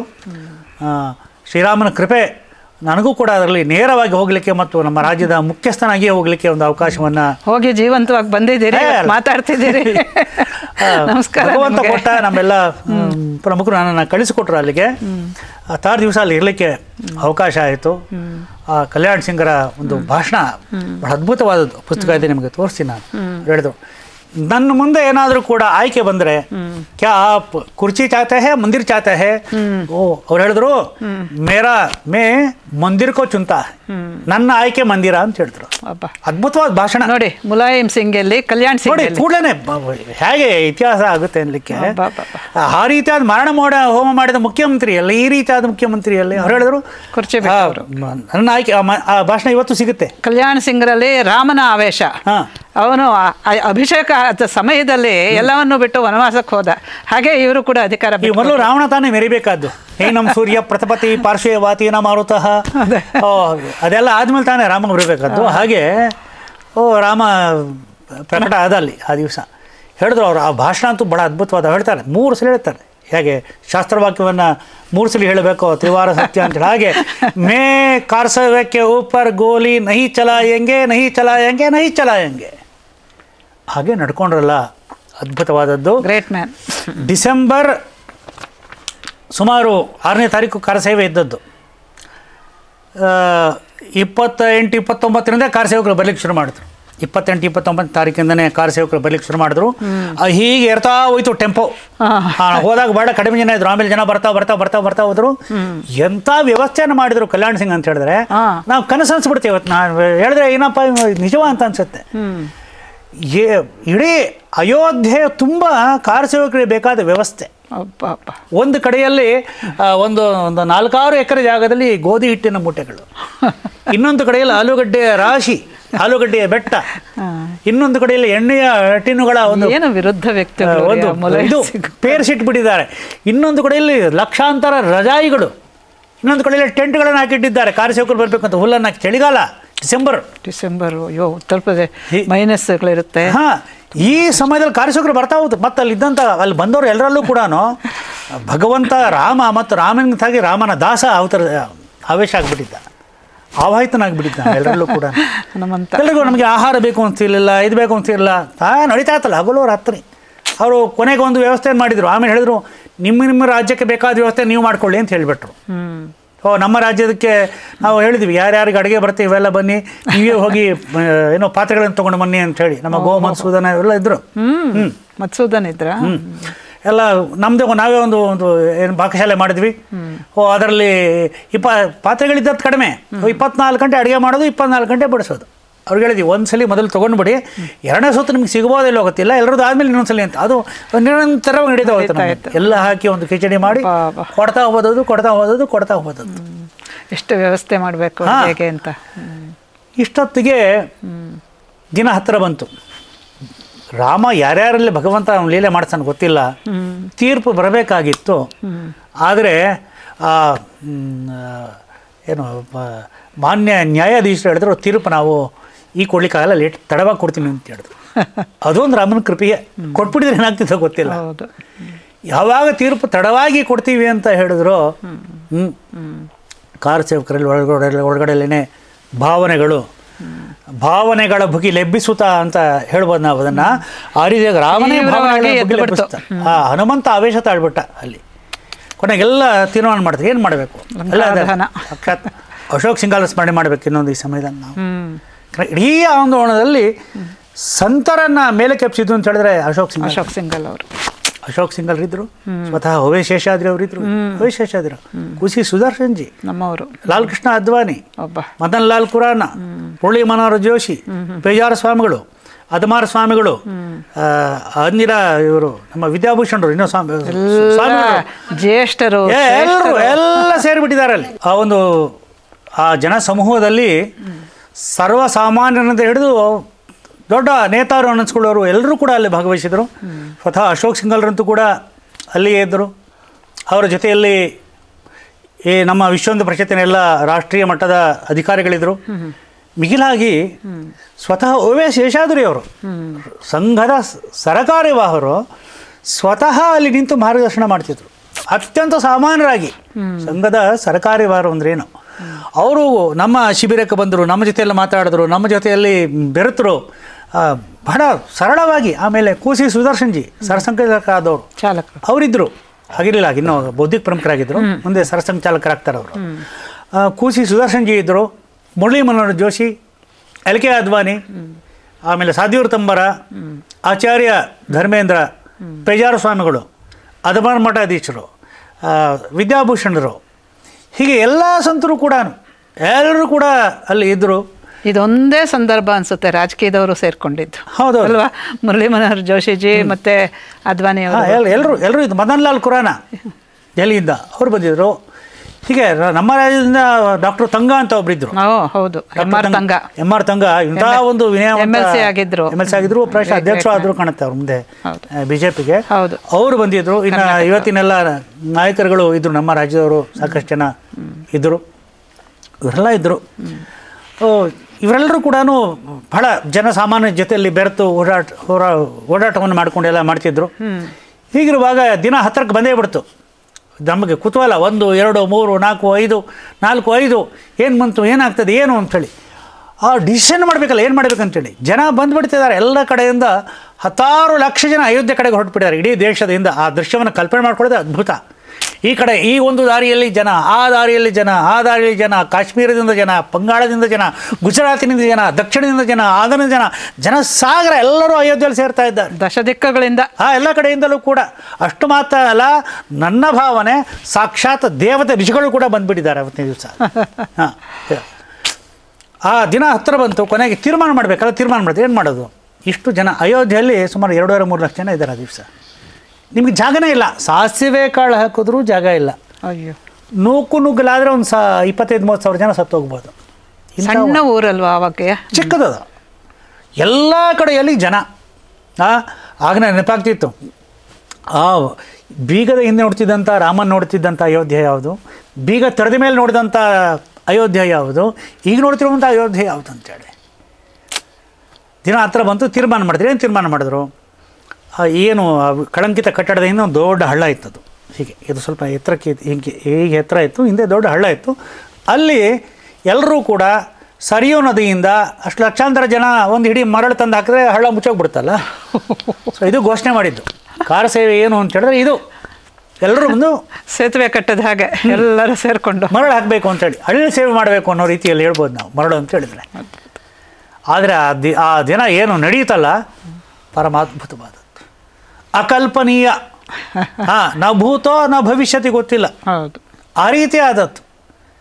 ಸಾಕ್ಷಾತ್ ಹೇಗೆ ನಡೆಯಿತು ಅಂತ ಹೇಳಿದ್ರೆ ಆ ದಿವಸ ನಮ್ಮ ರಾಜ್ಯದವ್ರಿಗೆ ವಿಶೇಷವಾದ ಒಂದು ಸವಲತ್ತು ಕೊಟ್ಟರು. ನಾವು ಕೇಳಿದ್ರು ಹಿಂದಿನ ದಿವಸ 5ನೇ ತಾರೀಕು ರಾತ್ರಿ, ನಿಮ್ಮಲ್ಲಿ ಎಲ್ಲ ವಿಶೇಷವಾದ ಶಿಕ್ಷಣ ತರಬೇತಿ ಪಡ್ತಿರೋರು, ಶಿಸ್ತಿನವರು ಯಾರ್ಯಾರು ಇದ್ದಾರೆ ಅಂತೇಳಿ. ಸರಿ, ನಮ್ಮಲ್ಲಿಂದ 100 ಜನ ಇದ್ದರು. ಏನಕ್ಕೆ? ರಕ್ಷಣೆ ಮಾಡಲಿಕ್ಕೆ. ನೋಡಿ, ವಾಸ್ತವವಾಗಿ ಎಲ್ಲರ ಆಲೋಚನೆ ಏನು ಅಂತ ಹೇಳಿದ್ರೆ ಅವತ್ತೇನು ಕಟ್ಟಡಕ್ಕೆ ಧಕ್ಕೆ ಆಗಬಾರ್ದು ಅಂತೇಳಿ. ಎಲ್ಲ ಏನು ನಾಯಕರು ಹೇಳಿದ್ರೆ ಎಲ್ಲರ ಹೆಸರು ಎಲ್ಲರೂ ಕೂಡ ಯೋಚನೆ ಮಾಡಿದ್ದು ಶಾಂತವಾಗಿ ನೋಡ್ಕೊಳ್ಬೇಕು ಕಾರಸೇವಕರು ಅಂಥೇಳಿ. ಬೆಳಗ್ಗೆ 7 ಗಂಟೆಯಿಂದಲೇ ಆ ಕಟ್ಟಡದ ಒಂದು 100 ಅಡಿ 100 ಮೀಟರ್ ಅಷ್ಟು ಮುಂದಕ್ಕೆ ನಾವು ಒಂದು ಮಾನವ ಸರಪಳಿಯನ್ನು ಮಾಡಿ ನಿಂತ್ಕೊಂಡ್ವಿ. ಯಾರೂ ಕೂಡ ಕಾರಸೇವಕರು ನುಗ್ಗಿ ಬರಬಾರ್ದು ಅಂಥೇಳಿ. ಮತ್ತೆ ಏನಕ್ಕಲ್ಲಿ ಬಂದಿರೋದು? ಅಲ್ಲಲ್ಲ, ಮರಳನ್ನು ಹಾಕಬೇಕು ಅಂತ ಸೂಚನೆ ಕೊಟ್ರಲ್ಲ. ಈಗ ಅಲ್ಲಲ್ಲ, ಕಟ್ಟಡಕ್ಕೇನೋ ಮಾಡಬಾರ್ದು ಅಂತ ತೀರ್ಪು ಬರುತ್ತೆ ಅಂತ ಇದ್ದದ್ದು, ಕಟ್ಟಡ ಹೊಡಿಬೇಕು ಅಂತ ಇರಲಿಲ್ಲ. ಸರಿ, ತೀರ್ಪಿನ ಪ್ರಕಾರ ನಡ್ಕೊಳ್ಬೇಕು, ಅದಕ್ಕೋಸ್ಕರ ಕಾರ ಸೇವೆ ಅಂತೇಳಿ. ಬೇರೆ ಕೆಲಸಗಳಿತ್ತಲ್ಲ, ಬೇರೆ ಬೇಕಾಷ್ಟು ಕೆಲಸ ಮಾಡೋದಿತ್ತು. ಆಮೇಲೆ ಅದು ಏನಾಗುತ್ತೆ, ಅದು ನ್ಯಾಯಯುತವಾಗಿ ಆಗಬೇಕು ಅನ್ನೋದೇ ಉದ್ದೇಶ ಇದ್ದದ್ದು. ನುಗ್ಗಿ ಹೊಡೆದು ಕಟ್ಟಬೇಕು ಅನ್ನೋದು ಇರಲಿಲ್ಲ. ಯಾಕೆ ನ್ಯಾಯಾಲಯದಲ್ಲಿ ಇದೆಯಲ್ಲ ಮೊಕದ್ದಮೆ, ಆಗಲೇ ಇಲ್ಲ ಅಂತೇಳಿ. ಸರಿ, ಮೊದಲಿಗೆ ಅಶೋಕ್ಜಿ ಬಂದೋದ್ರು, ಪುತ್ರ ಸೂತ್ರ ಎಲ್ಲ ಹಿಡ್ದವ್ರು ಅವರೇನೆ. ಅದ್ವಾನಿ ಬಂದೋದ್ರು, ಮುರಳೀಮೋಹನ ಜೋಶಿ ಬಂದರು, ಶೇಷಾದ್ರಿಯವರು ಬಂದೋದ್ರು, ಎಲ್ಲ ಬಂದು ಹೋದರು ಮುಂದೆ ಎಲ್ಲ ಆಗಿ. ಸ್ವಲ್ಪ ಸಮಯ ಕಳೆದಂತೆ ಜನರ ಒಂದು ಸಾಗರ ನುಗ್ತಾ ಇದೆ. ಆ ಕಡೆಯಿಂದ ಬರ್ತಾ ಇದ್ದಾರೆ. ಎಲ್ಲ ಲಕ್ಷ ಜನ ಎಲ್ಲ ಕಡೆಯಿಂದ ನುಗ್ಗೋ ಪ್ರಯತ್ನ ಮಾಡ್ತಾ ಇದ್ದಾರೆ. ನಾವು ತಡಿತಾ ಇದ್ದೇವೆ. ಯಾವಾಗ ನಾವು ತಡಿತಾ ಹೋದ್ವೋ ಸರಿಯಾಗಿ 11 ಗಂಟೆ ಸುಮಾರು ಹೋಗ್ಲಿಕ್ಕೆ ಪ್ರಯತ್ನ ಮಾಡಿದ್ರು. ಒಬ್ಬರು ತುರಿದ್ರು, ಅವ್ರನ್ನ ಇಟ್ಕೊಂಡ್ಬಂದು ಮತ್ತೆ ಹೊರಗಡೆ ಹಾಕೋದು, ಹಿಂಗೆಲ್ಲ ನಡೀತು. 11:47ಕ್ಕೆ ಸಾಕ್ಷಾತ್ ಹನುಮಂತ ಮೈ ತಾಳ್ಬಿಟ್ಟ. ಇವಾಗ ನಾನು ಹೇಳ್ತಾ ಇದ್ದೀನಿ, ಆವಾಗೇನು ಗೊತ್ತಾಗಲಿಲ್ಲ ನನಗೆ. ಸಾಕ್ಷಾತ್ ಹನುಮಂತನ ಆವೇಶ ಆಗೋಯ್ತು ಅಲ್ಲಿ. ಅವತ್ತಿನ ದೃಶ್ಯ ಆಗಿತ್ತು ಅಂದರೆ, ಸಾಕ್ಷಾತ್ ಪ್ರಭು ಶ್ರೀರಾಮಚಂದ್ರ ಬಂದು ಹೇಳಿದ್ರು ಕೂಡ ನೀವೇನು ಮಾಡಬೇಡಿ ಅಂತ ಹೇಳಿದ್ರು ಕೂಡ, ರಾಮ ನಿಂಗೆ ನಮಸ್ಕಾರ ಅಪ್ಪ, ನೀನು ಸ್ವಲ್ಪ ನಿಂತ್ಕೊ, ಆಮೇಲೆ ನಿಂಗೆ ಮತ್ತೆ ನಾನು ಮಾತಾಡ್ತೀನಿ ಅಂತ ಹೇಳ್ತಾರೆ ಜನ. ಆವೇಶ ಸ್ವತಃ BBC ವರದಿಗಾರ ಕೇಳಿರ್ಬೇಕು ನೀವು, ಮಾರ್ಕ್ ಟುಲಿ ಈಗ ವಾಪಸ್ ಹೋದ್ರು ಅವರು ನಮ್ಮ ಜೊತೆಯಲ್ಲಿ ಒಂದು 4-5 ದಿವಸ, ನಮ್ಮ ವಿ ನಾಗರಾಜ್ ನಮ್ಮ ಜೊತೆಯಲ್ಲಿ ಎಲ್ಲ ಒಟ್ಟಿಗೆ ಇದ್ವಿ ನಾವು. ಡಾಕ್ಟರ್ ಪ್ರಭಾಕರ್ ಭಟ್ಟು, ಕಜಂಪಾಡಿ ಸುಬ್ರಹ್ಮಣ್ಯ ಭಟ್ರು ಎಲ್ಲರೂ ಒಟ್ಟಿಗೆ ಇದ್ವಿ. ಅವರು ಬಹಳ ಹಿಂದುತ್ವದ ರೀತಿಯಲ್ಲಿ ಅವನು ಕುಂಕುಮ ಎಲ್ಲ ಹಚ್ಕೊಂಡು, ಬಿಳಿ ಅಂಗಿ ಹಾಕೊಂಡು ಎಲ್ಲ ಅಂಶದಲ್ಲಿ ಮಾತಾಡಿ ಚರ್ಚೆ ಇತ್ಯಾದಿ ಟುಲಿ ನಾಗರಾಜ್ ಜೊತೆ ಎಲ್ಲ ಬಹಳ ಮಾತಾಡ್ಕೊಂಡು ಎಲ್ಲ ಇದ್ದು ಹಿಂಗೆ ನಡೀತಾ ಇತ್ತು. ಆ 11:47ಕ್ಕೆ ಒಂದು ಜನಸಾಗರ ನುಗ್ಗಿತು ನೋಡ್ರಿ. ಯಾರಿಗೂ ಜೈ ಶ್ರೀರಾಮ್, ಎಲ್ಲ ಕಡೆ ಜೈ ಶ್ರೀರಾಮ್ ಹೇಳ್ತಾ ಇದ್ರು. ಜೈ ಶ್ರೀರಾಮ್ ಅಂತ ನುಗ್ಗೇ ಬಿಟ್ರು. ಆ ಕಡೆಯಲ್ಲಿ ಕೇಂದ್ರದ ರಿಸೀವರ್ನ ಹಾಕಿದ್ದಾರೆ. ಅವರು ಒಂದು ದೂರದ ಕಟ್ಟಡದಲ್ಲಿ ನಿಂತ್ಕೊಂಡು ಎಲ್ಲವನ್ನು ನೋಡಿ ವರದಿ ಮಾಡ್ತಾ ಇದ್ದಾರೆ ಕೇಂದ್ರಕ್ಕೆ. ಹಿಂಗಾಗ್ತಾ ಇದೆ, ಇವರು ಬಂದರು, ಅವ್ರು ಬಂದರು, ಇವ್ರೋದ್ರು, ಅವ್ರೋದ್ರು ಅಂತೇಳಿ ಅವರು ವರದಿ ಮಾಡ್ತಾ ಇದ್ದಾರೆ. ಇಲ್ಲಿ ಜನ ಸಾಗರ ನುಗ್ಗೇ ಬಿಡ್ತಾರೆ ಏಕಾಏಕಿಯಾಗಿ. ನುಗ್ಗಿದ ಕೂಡಲೇ ಮುಲಾಯಂ ಸಿಂಗ್ ಹೇಳಿದ ಮಾತ್ರ ಅಲ್ಲ, ಆ ಮುಲಾಯಂ ಸಿಂಗ್ನ ಪೊಲೀಸರು ಅದೇ ರೀತಿಯಾಗಿ ನಡ್ಕೊಂಡ್ರು. ಏಕಾಏಕಿಯಾಗಿ ಜನ ಯಾವಾಗ ದಢಾರ ನುಗ್ಗಿತೋ ಒಂದು ಮಹಾಪ್ರವಾಹದ ಮುಂದೆ ಸಣ್ಣ ತರಗೆಲೆಗಳು ಇತ್ಯಾದಿ ಎಲ್ಲ ಏನು ನಾವು ತಡೀಲಿಕ್ಕೆ ಪ್ರಯತ್ನ ಮಾಡ್ತೀವಿ ಆ ರೀತಿ ಆಯಿತು. ಅದೆಲ್ಲವೂ ಕೂಡ ನಮ್ಮ ಕೈ ಮೀರೋಯ್ತದು. ತಾನಾಗಿಯೇ ಜನ ನುಗ್ಗಿದ್ರು. ಯಾವ ರೀತಿಯಾದ ಭಾವ ಇತ್ತು ಅಂತ ಹೇಳಿದ್ರೆ ಯೋಚನೆ ಮಾಡ್ಲಿಕ್ಕೆ ಸಾಧ್ಯ ಇಲ್ಲ, ವರ್ಣನೆ ಮಾಡ್ಲಿಕ್ಕೆ ಸಾಧ್ಯ ಇಲ್ಲ. ತಾವಾಗಿ ತಾವು ಕಾರ ಸೇವೆಯನ್ನು ಆ ಕಟ್ಟಡವನ್ನು ಧ್ವಂಸ ಮಾಡಲಿಕ್ಕೆ ಪ್ರಾರಂಭವನ್ನು ಮಾಡಿದ್ರು. ಅಲ್ಲಿ ಯಾವ ನಾಯಕರು ಅವರಿಗೆ ಕುಮ್ಮು ಕೊಡುವುದಾಗಲಿ ಮತ್ತೊಂದಾಗಲಿ ಎಲ್ಲರೂ ಕೂಡ ಅಲ್ಲಿ ಇಡೀ ಅಯೋಧ್ಯೆಗೆ ಪಬ್ಲಿಕ್ ಅಡ್ರೆಸ್ ಸಿಸ್ಟಮನ್ನು ಮಾಡಿದರು. ಎಲ್ಲ ನಾಯಕರು ಘೋಷಣೆ ಮಾಡ್ತಾ ಇದ್ದಾರೆ. ಸ್ವತಃ ಧ್ವನಿ ಘೋಷಣೆ ಮಾತಾಡಿದ್ರು. ಮೇ ವಿನಂತಿ ಕರ್ ರಹಾ ಹೂಂ ಸಭಿ ಕಾರ ಸೇವಕ್ಕೋ ऐसे मत करना, वहाँ से दूर हटना, वो वही नहीं जाना है. ಶೇಷಾದ್ರಿ ಅವರು ಕನ್ನಡದಲ್ಲಿ ಅನೌನ್ಸ್ ಮಾಡೋದು ಮೊದಲು. ಕರ್ನಾಟಕದ ಬಂದಿರುವ ಎಲ್ಲ ಕಾರ ಸೇವರಿಗೆ ವಿನಂತಿ ಮಾಡ್ತೀನಿ, ನಾನು ಯಾರು ಕೂಡ ಅಲ್ಲಿ ಹತ್ರಕ್ಕೆ ಹೋಗಬಾರ್ದು ಅಂತೇಳಿ ರಿಪೋರ್ಟ್ ಬಿಡಿ. ಅವರು ಇಂಗ್ಲೀಷ್ನಲ್ಲಿ ಹೇಳಿದ್ರು. ಹೀಗೆ ಪ್ರತಿಯೊಬ್ಬರು ವಿನಂತಿ ಮಾಡಿಕೊಂಡು ಮುರಳಿ ಮನೋಜ್ ಜೋಶಿ ವಿನಂತಿ ಮಾಡಿದ್ರು, ಎಲ್ಲರೂ ವಿನಂತಿಯನ್ನು ಮಾಡಿದ್ರು. ಆದರೆ ಸಾಕ್ಷಾತ್ ರಾಮ ಹನುಮಂತ ಅವತಾರ ತಡೆಯೋದಕ್ಕೆ ಶಕ್ತಿನೇ ಇರಲಿಲ್ಲ. ಹನುಮಂತ ಅವತರಿಸ್ಬಿಟ್ಟಿದ್ದ ಆ ದಿವಸ ಅಲ್ಲಿ ಏನು ಒಂದೇ ಜೈ ಶ್ರೀರಾಮ್. ಮತ್ತು ನಮ್ಮ ಜನ ಎಷ್ಟು ವಿಚಕ್ಷಣ ಮತಿಗಳಾಗಿರ್ತಾರೆ ಅಂದರೆ ಮೊಟ್ಟ ಮೊದಲಿಗೆ ಅವ್ರು ಮಾಡಿದ್ದು ಅಂತ ಹೇಳಿದ್ರೆ ಯಾರ್ಯಾರು ಮೀಡಿಯಾದವರಿದ್ರೋ ಅವ್ರದ್ದು ಎಲ್ಲ ಕ್ಯಾಮ್ರಾ ತೊಗೊಂಡು ಪಚ ಪಚ ಪಚ ತುಳಿದಾಕ್ಬಿಟ್ರು. ದಾಖಲೆ ಮಾಡ್ತಾರೆ ಅಂತೇಳಿ, ಗೊತ್ತಾಗ್ತೀವಿ ಅಂತೇಳಿ. ಈಗೇನು ಆಮೇಲೆ ಸಿಕ್ಕಿದಾರೋ ದೂರದಿಂದ ಮಾಡಿದ್ದು ಆ ಬಾರ್ ಅವನ ಕ್ಯಾಮ್ರಾ ಎಲ್ಲ ಹಾಕಿ ಕಾಲಲ್ಲಿ ತುಳಿದ ಹೇಳ್ತಾರೆ. ಅದು ಭಾಳ ಸಿಟ್ಟಿತ್ತು ಅವ್ರಿಗೆ. ಯಾಕಂದ್ರೆ ಆಗಿನ ದಿನಗಳಲ್ಲಿ ಮೀಡಿಯಾ ಸಂಪೂರ್ಣ ವಿರುದ್ಧವಾಗಿ ವರದಿ ಮಾಡ್ತಾನೆ ನಮಗೆ. 90ರಲ್ಲಂತೂ ಹೋದಾಗ ಅದರ ಪರವಾಗಿ ಮಾತಾಡಿದ್ರು 90ರಲ್ಲಿ ಖಂಡಿತ. ಸೊ ಜನರಲ್ಲಿ ರೊಚ್ಚಿತ್ತಲ್ಲ. ಹೀಗೆ 500 ವರ್ಷಗಳ ಕಳಂಕ ಏಕಾಏಕಿಯಾಗಿ ಏನು ಹರಬಾಲಾದೇವಿ ಕಿ ಪ್ರತಿಮಾ ಬಚ್ಚಾ ಬಚ್ಚಾ ರಾಮ ಹೈ ಅನ್ನೋದು ಸಾಬೀತಾಗೋಯ್ತು ದಿವಸ. ಪ್ರತಿಯೊಬ್ಬರಲ್ಲಿಯೂ ಕೂಡ ಮೈತಾಳ್ಬಿಟ್ಟ ಆ ಕ್ಷಾತ್ರ ಶಪಾದಪಿ ಶರಾದಪಿ ಬಂದ್ಬಿಡ್ತಲ್ಲಿ, ಪ್ರತ್ಯಕ್ಷ ಅಲ್ಲಿ ಆಗೋಯ್ತಲ್ಲಿ. ಈಗ ಒಂದೇ ಅಲ್ಲ, ಕ್ಷಾತ್ರ ಬೇಕಲ್ಲ. ಅಂಥ ಒಂದು ಅದ್ಭುತವಾದಂಥ ಘಟನೆ ಸಾಕ್ಷಿ ಮಾಡ್ಲಿಕ್ಕೆ ಭಗವಂತ ನಮ್ಮನ್ನೆಲ್ಲ ನಾನೊಬ್ಬನ ನಮ್ಮಂತ ಅನೇಕರಿದ್ದರು, ಬೇಕಷ್ಟು ಜನ ಇದ್ರಿ, ನೀವು ಇದ್ರಿ, ನಿಮಿತ್ತನಾಗಿ ಅಲ್ಲಿ ಇರುವಂತ ಒಂದು ಅದ್ಭುತ ಅವಕಾಶ ಸಿಕ್ತು. 11:47ಕ್ಕೆ ಮೊಟ್ಟ ಮೊದಲನೇ ಡಾಂಚ ಬಿತ್ತು. ಬಿಡ್ತಾ ಅದು ಧಡಾನ ಬಿದ್ದೇ ಹೋಯಿತು. ಅದಾದ ಮೇಲೆ ಮಧ್ಯಾಹ್ನ 1 ಗಂಟೆ 1:30 ಸುಮಾರಿಗೆ ಬಿತ್ತು. 4:47ಕ್ಕೆ 3ನೇ ದಾಂಟ ಬಿತ್ತು. ನೋಡ್ತಿದ್ದಂಗೆ ಅದು ಹೇಗಿತ್ತು ಕಟ್ಟಡ ಅಂದರೆ, ಇಷ್ಟು ದಪ್ಪದ ಕಟ್ಟಡ, ಅದರ ಗೋಡೆಗಳು ನಡುವೆ ನಾವು ಬೋಲ್ಡ್ ಮಾಡಲಿಕ್ಕೆ ಏನು ನಾವು ಕಂಬಿ ಹಾಕ್ತೀವಲ್ಲ ಅದರೊಳಗಡೆ ಕಂಬಿ ಹಾಕಿದ್ದಾರೆ ನೋಡ್ರಿ. ಕಂಬಿಗಳು ಉದ್ದಕ್ಕೆ ಎರಡು ಕಂಬಿ ಹಿಂಗೆ ಅಡ್ಡಕ್ಕೆ ಕಂಬಿ ಹಾಕಿದ್ದಾರೆ. ಅಂದರೆ ಯಾವ ರೀತಿಯಾಗಿ ಅವರು ಆಲೋಚನೆ ಮಾಡಿರ್ಬೋದು ಆಕ್ರಮಕರು. ಸೊ 4:47ಕ್ಕೆ 3 ಕೂಡ ಧರಾಶಾಯಿ ಆಗೋಯ್ತು. ಏನು ಆ ಒಂದು ಕಳಂಕ ಇತ್ತಲ್ಲ, ಆ ಕಳಂಕ ಸಂಪೂರ್ಣವಾಗಿ ತೊಡೆದೋಯ್ತು ಅವತ್ತಿನ ದಿವಸ. ಧರ್ಮಪಾಲ್ ಅವರು ಹೇಳ್ತಾರೆ, ಅದು ಬಿದ್ದಾಗ ಇಡೀ ದೇಶನೇ ಒಂದು ನಿಟ್ಟುಸಿರು ಬಿಡ್ತು. ಇಡೀ ಜಗತ್ತೇ, ದೇಶ ಅಷ್ಟೇ ಮಾತ್ರ ಅಲ್ಲ, ಇಡೀ ಜಗತ್ತೇನೆ. ನಮ್ಮ ದೇಶದಲ್ಲಿ ಯಾವ ರೀತಿ ಆಗಾಯಿತು ಅಂತ ಹೇಳಿದ್ರೆ, ಭಗವಂತ ಯಾರ ಮೂಲಕ ಯಾರ್ಯಾರು ಬುದ್ಧಿಯಲ್ಲಿ ಪ್ರವೇಶವನ್ನು ಮಾಡಿ ಅವನು ಶ್ರದ್ಧೆ ಆವಿಷತ್ ಅಂತ ಹೇಳ್ತಾರಲ್ಲ ನಚಿಕೇತನ ವಿಷಯದಲ್ಲಿ, ಆ ರೀತಿಯಾಗಿ ರಾಮಶ್ರದ್ಧೆ ಆ ನ್ಯಾಯಾಧೀಶರಲ್ಲೂ ಪ್ರವೇಶ ಮಾಡಿತ್ತು. ಯಾಕಂದ್ರೆ ತಾವಾಗಿ ಅವ್ರು ಮುಂದಕ್ಕೆ ಹಾಕಿದ್ರು. ಮತ್ತು ಅವತ್ತು ಇದು ನಡೆದ ಕೂಡಲೇ ಯಾವುದೇ ರೀತಿಯಾದ ಮಾರಣಹೋಮ ಮಾಡೋಕ್ಕೆ ಅವಕಾಶ ಇತ್ತು ಕೇಂದ್ರ ಸರ್ಕಾರಕ್ಕೆ. ಅವರು ಎಂಥ ಒಂದು ರಾಮ ಪ್ರೇರಣೆ ಕೊಟ್ಟ ಅಂತ ಹೇಳಿದ್ರೆ, ರಾಮ ಕುಳಿತುಬಿಡೋಣ ಅವ್ರು ಇದರ ಸಾಧ್ಯ ಆಗ್ತಿರ್ಲಿಲ್ಲ. 6ನೇ ತಾರೀಕು 11 ಗಂಟೆಗೆ ಶುರುವಾದ್ದು, 6 ಆಯಿತು, 7ನೇ ತಾರೀಕು ನಮಗೆ ಹೆಲಿಕಾಪ್ಟರ್ಗಳ ಹತ್ತಿರದಿಂದ ಬಂತು, ಮಿಲಿಟ್ರಿ ಹೆಲಿಕಾಪ್ಟರ್ ಬಂತು. ಏನು ಮಾಡ್ತಾರೋ ಏನೋ ಅಂಥೇಳಿ 8ನೇ ತಾರೀಕು ಬೆಳಗಿನ ಜಾವದವರೆಗೂ ಏನೂ ತೊಂದರೆ ಮಾಡಲಿ, ಎಲ್ಲ ಕಾರ್ಯಕರ್ತರು ಹೋಗಲಿಕ್ಕೆ ರಾಮನೇ ವ್ಯವಸ್ಥೆಯನ್ನು ಮಾಡಿಕೊಟ್ಟ. ಹೀಗೆ ಇಡೀ ಒಂದು ಜಾಗೃತ ಭಾರತ ಪ್ರಕಟೀಕರಣವಾಯ್ತಲ್ಲ ಅವತ್ತಿನ ದಿವಸ. ಎಲ್ಲರಲ್ಲಿಯೂ ಕೂಡ, ಬರೀ ಒಬ್ಬನಲ್ಲ ಅಲ್ಲ, ಲಕ್ಷ ಕಾರ ಸೇವಕರಲ್ಲಿ ಹನುಮಂತನ ಭಾವ ನನಗಂತೂ ಕಾಣ್ತಿತ್ತು. ಪ್ರತಿಯೊಬ್ಬರು ಹನುಮಂತ ಮೈತಾಳ್ಬಿಟ್ಟಿದ್ದ. ಪ್ರತಿಯೊಬ್ಬರು ಕೂಡ ಜೈ ಶ್ರೀರಾಮ್ ಜೈ ಶ್ರೀರಾಮ್ ಜೈ ಶ್ರೀರಾಮ್ ಘೋಷಣೆಯನ್ನು ಹಾಕ್ತಾ ಹೋದರು. ಅದ್ಭುತ. ಅವರು ಹೇಳ್ತಾ ಹೋದರು, ಮಗಲೇ ಬಾರ್ ಕಾಶಿ ಮೇ ಮಿಲೆಂಗೆ ಅಂತೇಳಿ. ಕಾಶಿ ಕಳೆದೇ ಹೋಯ್ತು. ನೋಡಿ, 32 ವರ್ಷ ಆದಮೇಲೆ ಆವತ್ತು ಬೀಳಿಸಿದ್ದು ಒಂದು 92 ಕಾರ ಸೇವೆ ಅಂತೂ ಬಹಳ ಅದ್ಭುತವಾದದ್ದು. ಇದರ ನಡುವೆಯೂ ಕೂಡ ಇನ್ನೂ ಅನೇಕ ಘಟನೆಗಳು ಸಂದರ್ಭಗಳು ನಡೆದಿದೆ. ಪ್ರಮುಖವಾದನ್ನು ಮಾತ್ರ ಹೌದು ಯಥಾಮತಿ ಯಥಾಶಕ್ತಿ ಎಷ್ಟು ನೆನಪಿದೆಯೋ ಅಷ್ಟನ್ನ ಇದೇನು ಸಾಮಾನ್ಯದ ಕಥೆನಾ, ಮಹಾಕಥೆ, ಪ್ರಯತ್ನವನ್ನ ಮಾಡಿದ್ದೀನಿ. ಒಟ್ಟಿನಲ್ಲಿ ನವಭಾರತದ ಪುನರುತ್ಥಾನದ ಒಂದು ಕ್ಷಣ ಅಂತ ಹೇಳ್ಬೋದು ನಾವು ಆ ಡಿಸೆಂಬರ್ 6ನೇ ತಾರೀಕಿಂದು. ಇನ್ನು ಮುಂದೆ ಏನು ನಡೀತೋ ಅದರ ಇತಿಹಾಸವನ್ನು ನಾವು ಕಾಣ್ತಾ ಇದ್ದೀವಿ, ಅದಕ್ಕೆ ನಾವು ಭಾಗಿಯಾಗ್ತಾ ಇದ್ದೀವಿ. 22ನೇ ತಾರೀಕಿನ ಒಂದು ಶ್ರೀರಾಮಲಲ್ಲಾನ ಪ್ರತಿಷ್ಠಾಪನೆಗೆ ನಾವು ಸಾಕ್ಷಿ ಆಗ್ತಾ ಇದ್ದೀವಿ. ನಮ್ಮ ಪುಣ್ಯ, ನಮ್ಮ ಸೌಭಾಗ್ಯ, ಇವರೆಲ್ಲರ ಒಂದು ತ್ಯಾಗ, ಬಲಿದಾನ, ಆ ಕ್ರಿಯಾಶಕ್ತಿ, ಕರ್ತೃತ್ವ ಶಕ್ತಿ ಏನಿದೆ ಅದೆಲ್ಲದರ ಪುಣ್ಯ ನಮ್ಮಲ್ಲಿ ಇವತ್ತು ಕಾಣಿಸ್ತಾ ಇದೆ. ನಮಗೆ ಅದು ಸೇರಿ ಬಂದಿದೆ. ತುಂಬ ಸಂತೋಷ ಸುರೇಶ್ ಕುಮಾರ್.